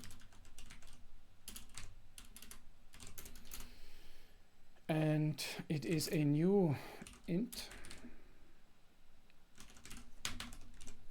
and now we say my pointer variable equals is also 10. Okay, so we will now quickly debug that, and maybe it helps you to understand pointers a little bit better. I will first explain what we should expect, right? So first we do something that is very common and that is simple, I guess, and which you have probably done 1,000 times. It is just, we have a variable here. It's not a pointer variable, it's a normal variable. We give it a name and we assign it a value. In that case, it's 10. Okay, so far so good, I guess. Just let me know if I lose you. Now we do something that is a bit more problematic. We make a pointer variable. So you see, it's declared a little bit different. I mean, there's several ways to do this. I now try to do it in a very simple way.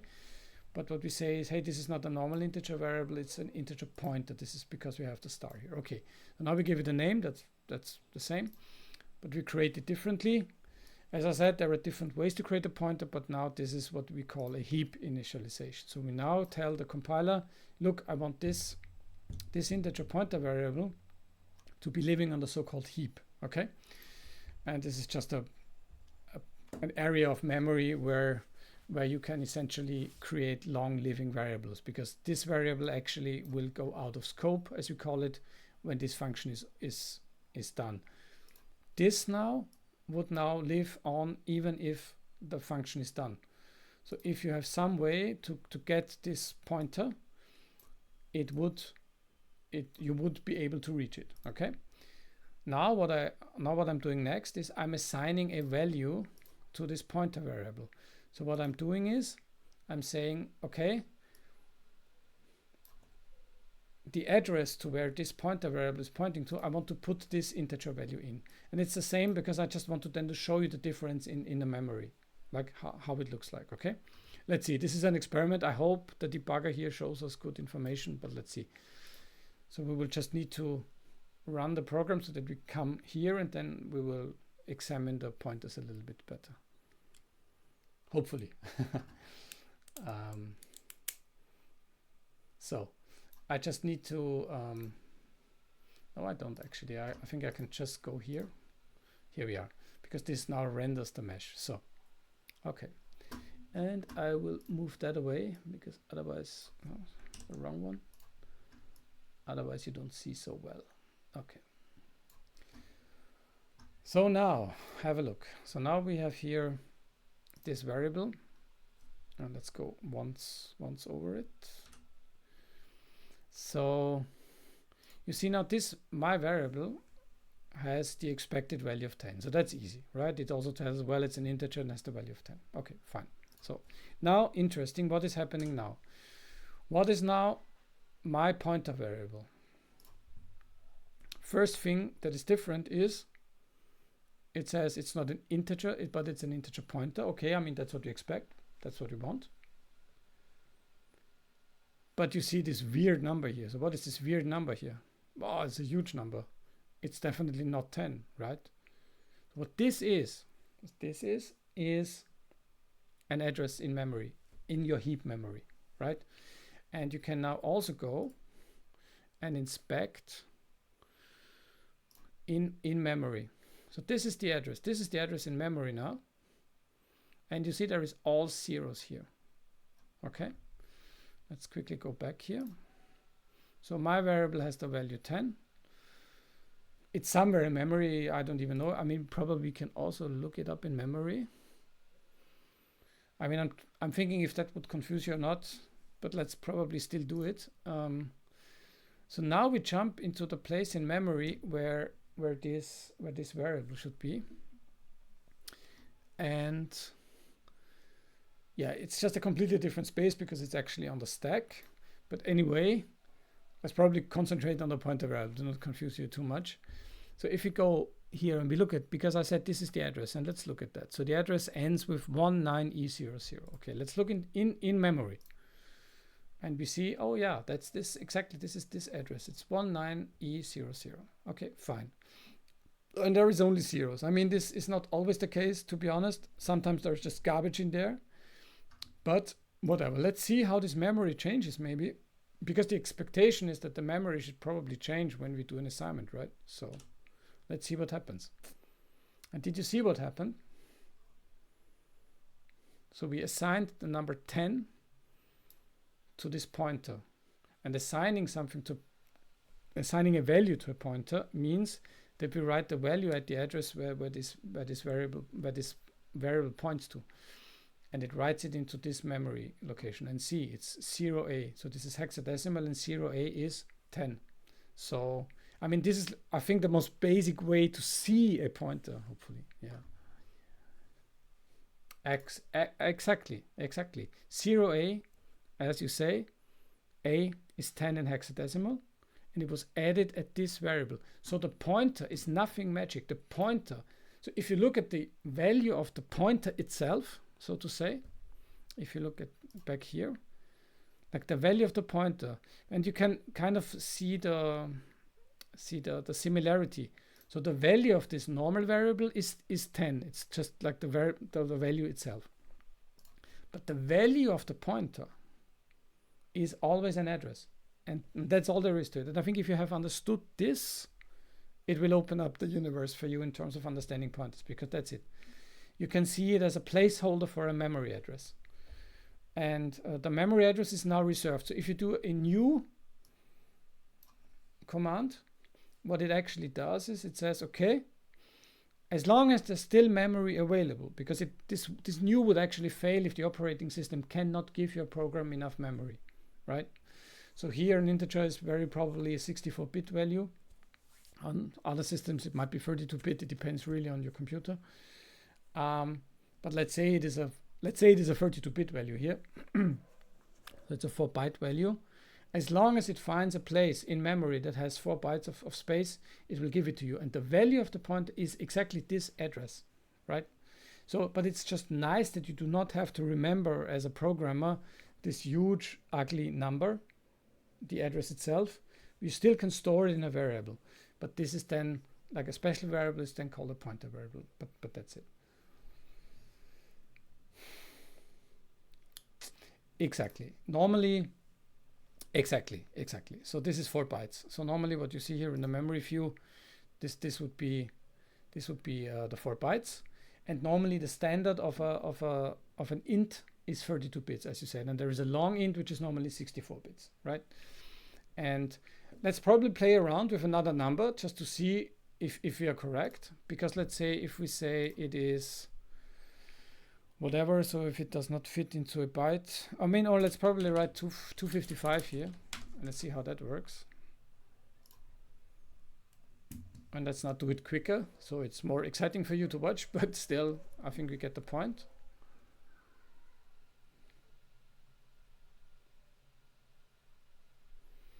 So let's open up our editor. We can go quickly over.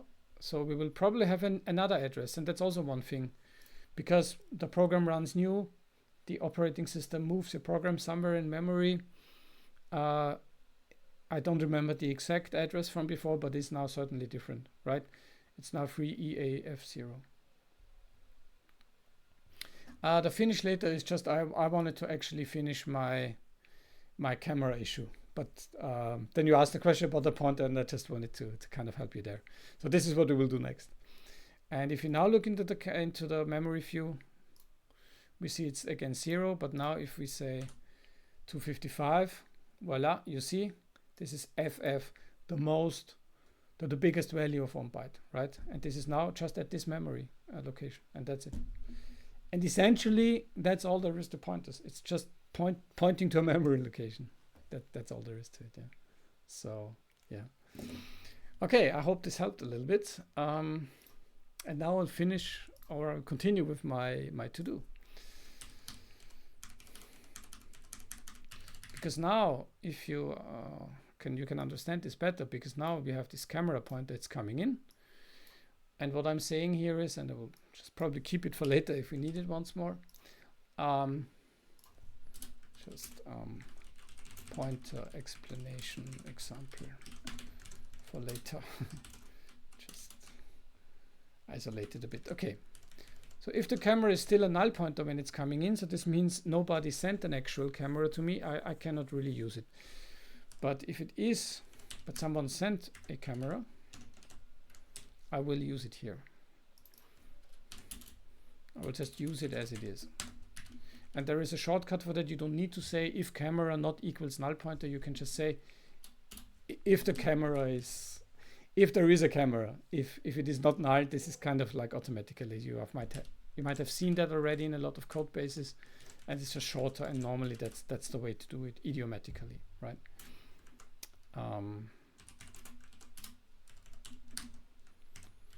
So what this code now does is, if someone passes us a camera from the outside, we use this camera here.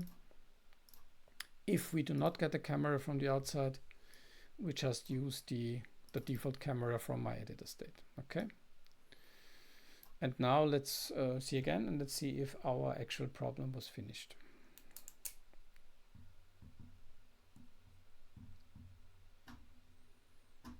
And I can probably move this back so you can see it better.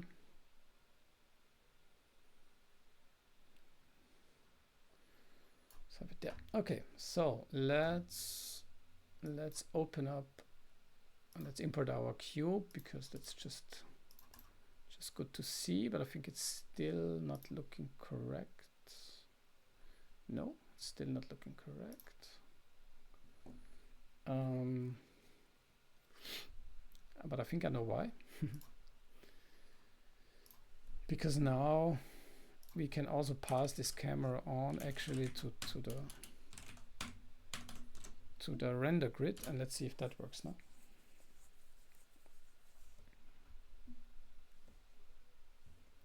because we already learned in our debugging some minutes before that the render grid function is causing some issues when the wrong camera is there.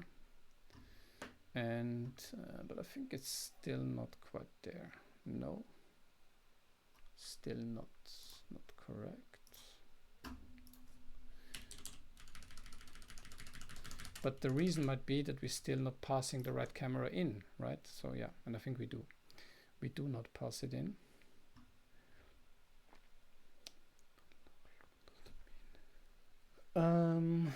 Non-local.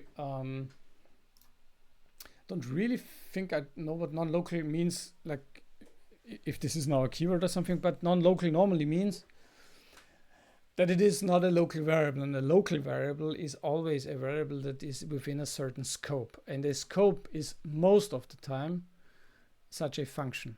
So if I write a variable here, int variable a, and we say it's 100, then this is a local variable. And local means it is only locally valid, and locally means within this function here. Just to be precise, I could also create what I call like an artificial scope, and I could put it in here.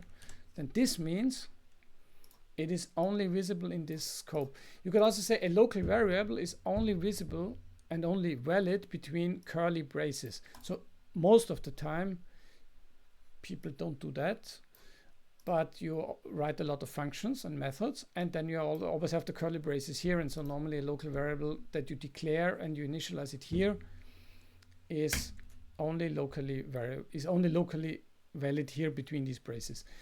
If I put it in separate braces, it's only here, so I wouldn't even see it here, right? But I would see it in here. I could use it here. I could say standard print a variable out. I could not do this here because you see the A is red. It doesn't see it. Exactly. And a non-local variable, just as one example here, a non-local one.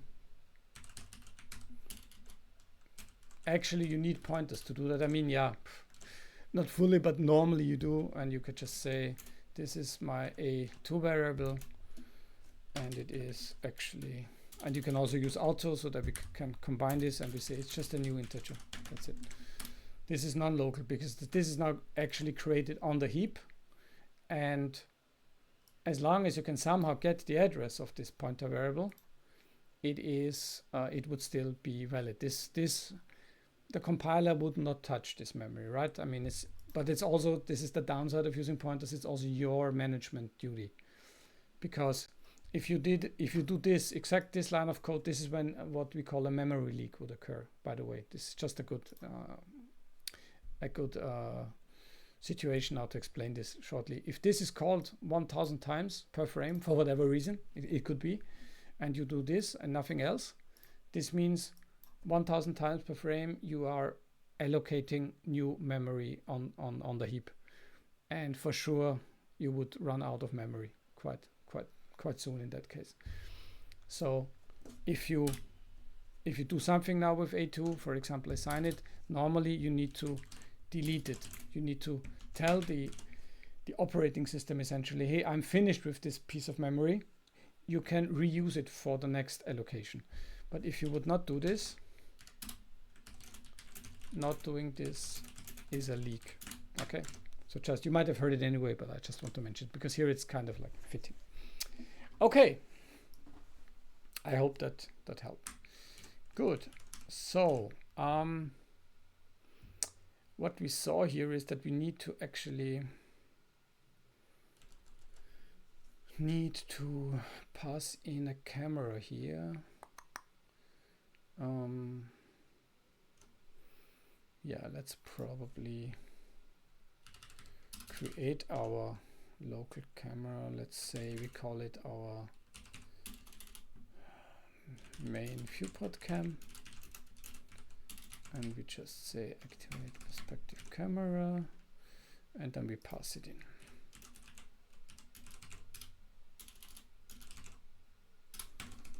Then we pass it in. Yeah, and just one more thing, which is a little bit of a bit more kind of advanced maybe, but you see now, you might wonder, okay, this seems not to be a pointer variable here. You see there is no star involved, there's no asterisk. But this render mesh editor function actually asks for a camera pointer. So how can I assign this now? How did I do that? Why is that possible now? Why can't I do main view.cam here, which is this variable, which is not a pointer? But you might have seen I use this ampersand here. And what this means, if you put an ampersand before a variable, it means give me the address of this variable, right? So, and we just learned before that a pointer is actually just an address. So wherever some function is asking for a pointer, you can either just give it a real pointer that you created with new, for example. That's fine, that's perfectly valid. That's one use case, that's probably the most often one. But there is also another one, which is also kind of elegant sometimes. But you can also say, well, I have this local variable here. And now we can also talk about local variables once more. Actually, it's kind of probably a quite advanced use case, but it's very important anyway. So you can also hear it now. This is technically a local variable. The lifespan of this variable is between here and here. But if I give it the address of it, it's fine to give it here because I know I only need it inside this function here. And as this function is called inside this scope, it's safe to do it, right? So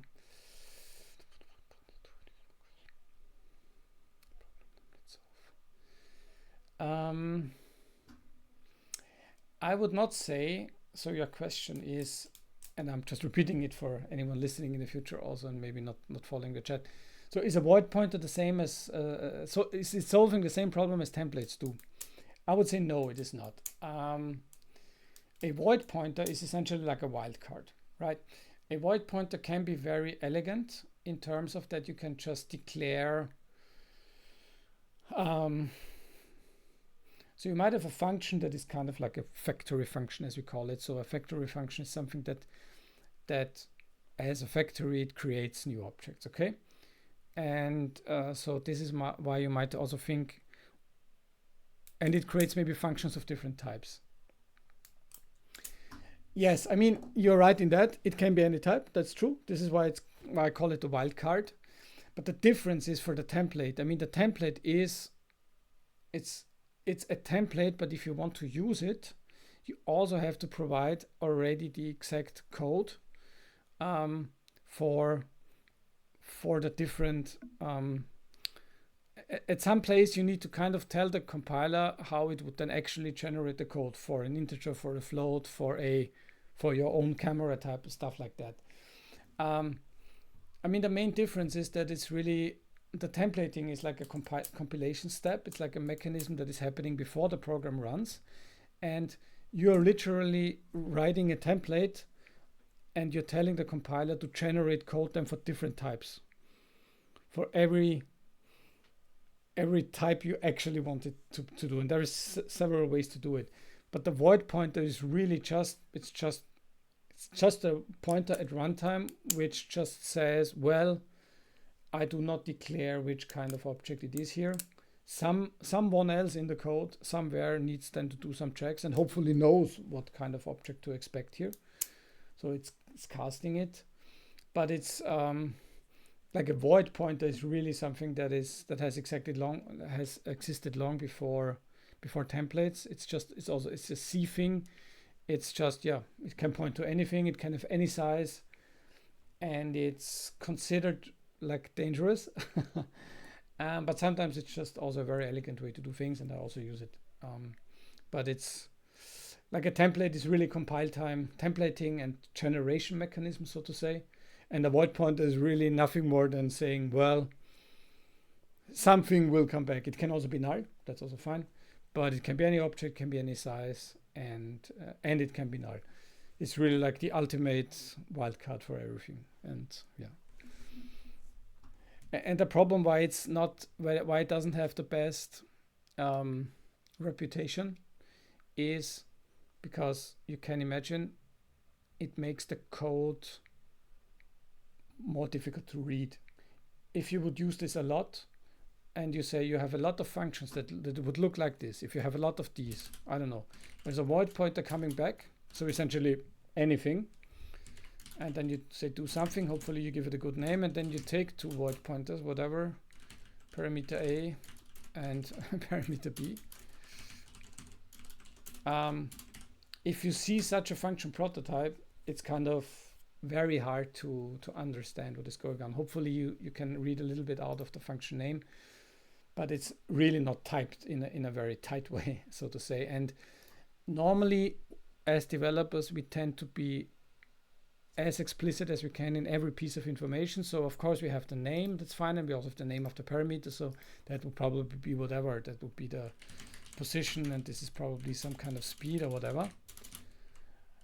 But it's very hard now for me to know still as a user of this function. If I would write the library and I would put this as a function now, if I just read that, I still don't know what kind of objects what kind of types this function would actually accept. So yeah, it's hard.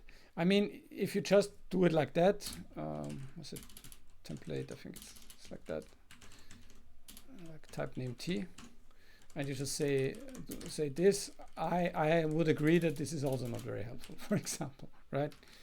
But at least it gives you actually one piece of information more, because all of these must be of the same type. You don't have no idea what type it is, but you know it's the same type. Yeah, because if you have different like A and B, then you know, okay, but this is at least it's a different type here, and this is probably B, so at least you would know, okay, T comes back and let's say B comes in, but it's slightly better already besides the technical differences. But if this is an extreme example, but this is just to give an example why void star is normally tried to be avoided. Sometimes it's just not possible, or we are too lazy, but it's not very expressive, as we say. Like it's not telling a huge story in itself. It's just everything's possible, and normally we try to avoid this because exactly from what I said before, these kind of things make your program harder to debug and harder to understand.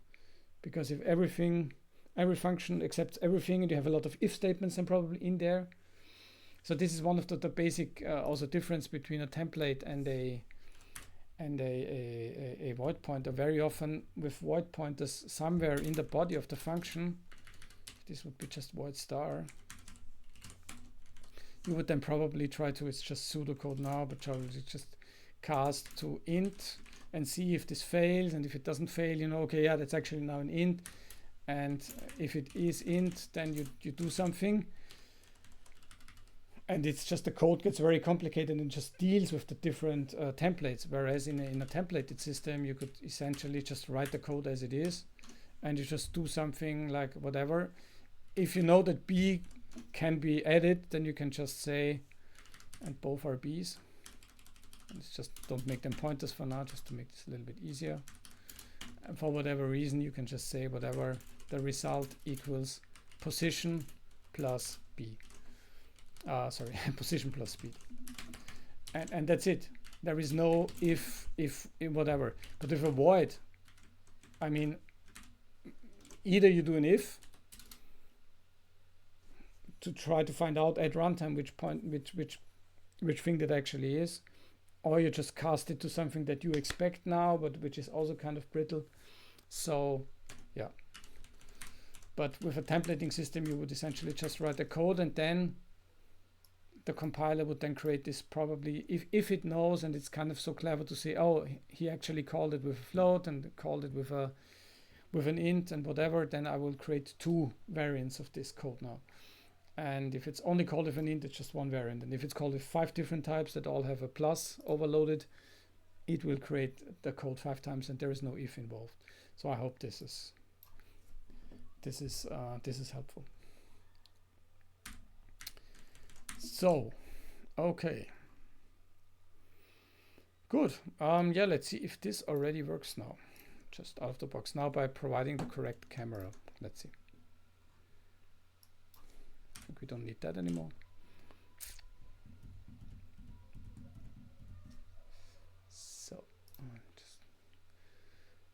checking.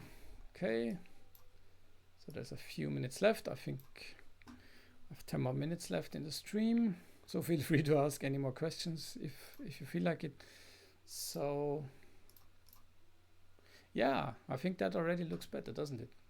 It's now square. Yeah. Now let's do the real check. Let's also stretch it now. And it stays square. Right, so this is cool. Okay, cool. So we fixed our mesh editor now. And so this should also stay now very nicely. Yeah, much better. Much better. Much better. Okay, I will end the stream in around 10 minutes because I'm already over 2 hours and I have to do some other things then. But I will be online in a few hours again, like evening my time. So so actually now that was a spontaneous stream, but if you look into my schedule, then you would see when I'm actually there online. Cool, yeah. You can play with pointers in the meantime. That would be cool. Yeah. And I will not try in the last 10 minutes to also fix this because this is still broken. But it's fine. I think I can fix that now. Good. So now if we render the main top view. So yeah, I just want to say in the schedule you will find the time when my actual main stream will actually start today. So I was just coming out, so opening the stream spontaneously, but the main stream will actually start in a few hours then. So let's see. Main viewport cam. Change that to be a camera. Pointer as well. And we will also create a prototype for that.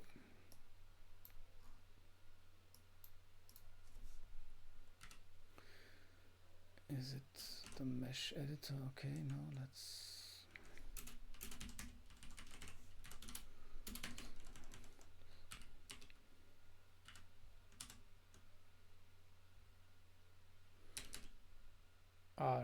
Render level editor, yeah, that's fine. Okay. But this is now redundant. This is now redundant. Okay, let's see if this compiles.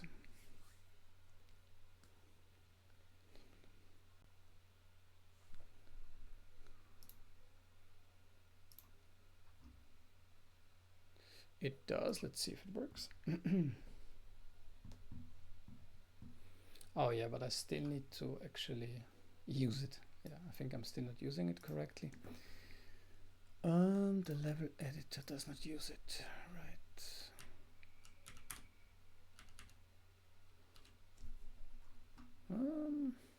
Yeah, I mean it kind of does. I would say, yeah, this is. Let's do it in the same way for now. If we have a camera, we use it, and if not, we use the fallback camera. And yeah, but if there's any more questions, just feel free to ask. We have some minutes left, no worries. And yeah, if there are some more questions coming up, we can also handle them in the other stream. And we'll just do that. I think I will tell you in a second. I will just check it out. So it will be in 4 hours and 10 minutes, essentially. Okay. So it's, yeah. So I don't know in which time zone you are, but in Europe it's 7:30 p.m. So it's in. So now it's in 4 hours and 20 minutes. So.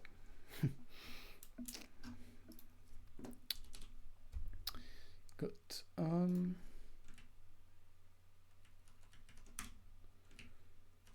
this is not the camera.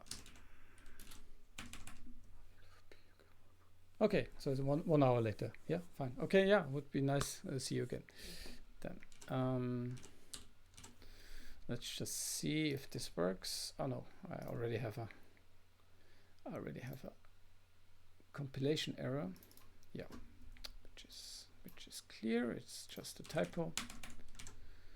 And here we just use the camera. And yeah, that should be fine. Exactly. Yes, that's I know, because I think I'm in Western Europe then, probably. I think it's 1 hour before, and Central is I think 1 hour later. So yeah. But I don't know if you know the function, but if you go to my channel, then there should be some schedules, and I think it should actually show it to you in your time already. I think. I might be wrong. So you can check it out if it also says 8:30 then for you. And I will also check it now. I hope I have it correctly set up. Where do I see it? Do I see it here? Where is my scheduler?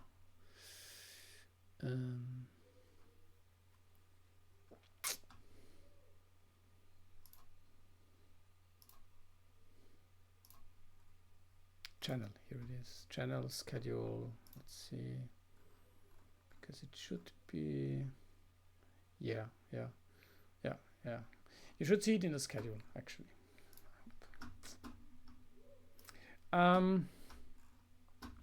Actually, under the hood, I'm not sure if it uses Clang. I think I'm not using Clang. I think what I'm using now is actually the Visual Studio C++ compiler, but I can show you. I think we see it in the settings. I think it's under compiler. Toolchains. Yeah, so I'm using the Visual Studio compiler. So it's really the Microsoft Visual Studio. It's not Visual Studio Code, but it's really the real Visual Studio. And it is using the C compiler, and you see it's here. It's really under Visual Studio, and it's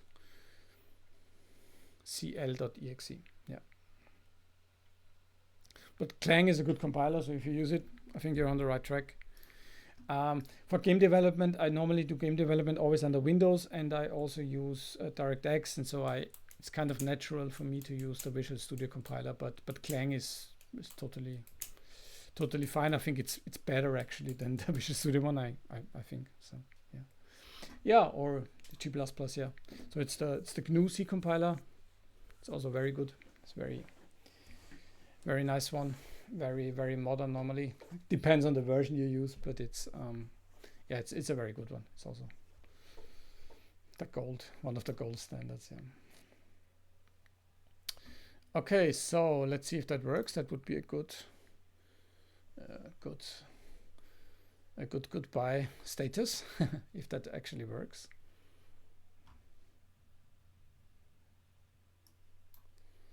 And I mean, I'm not totally sure if it does, but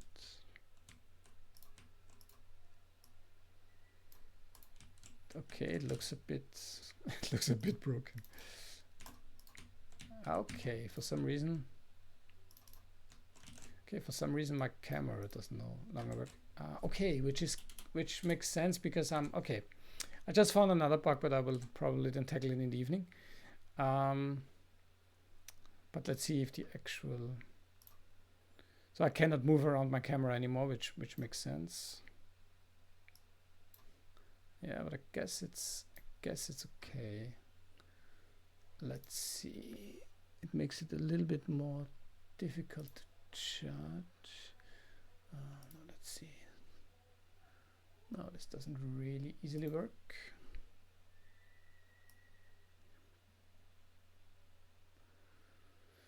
(117 to 113), and if we completely change this, I think it looks okay.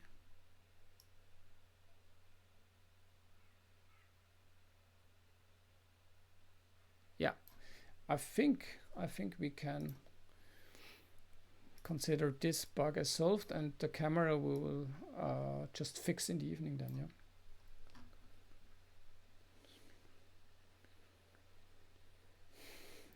That's good. That's good. Yeah. Cool. Cool. Yeah. I mean, I hope I could also give you a few small pieces of information on your journey.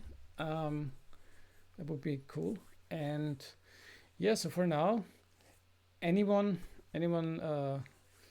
watching, I'm very happy that you joined in, and I hope I see some of you again in a few hours in the next stream.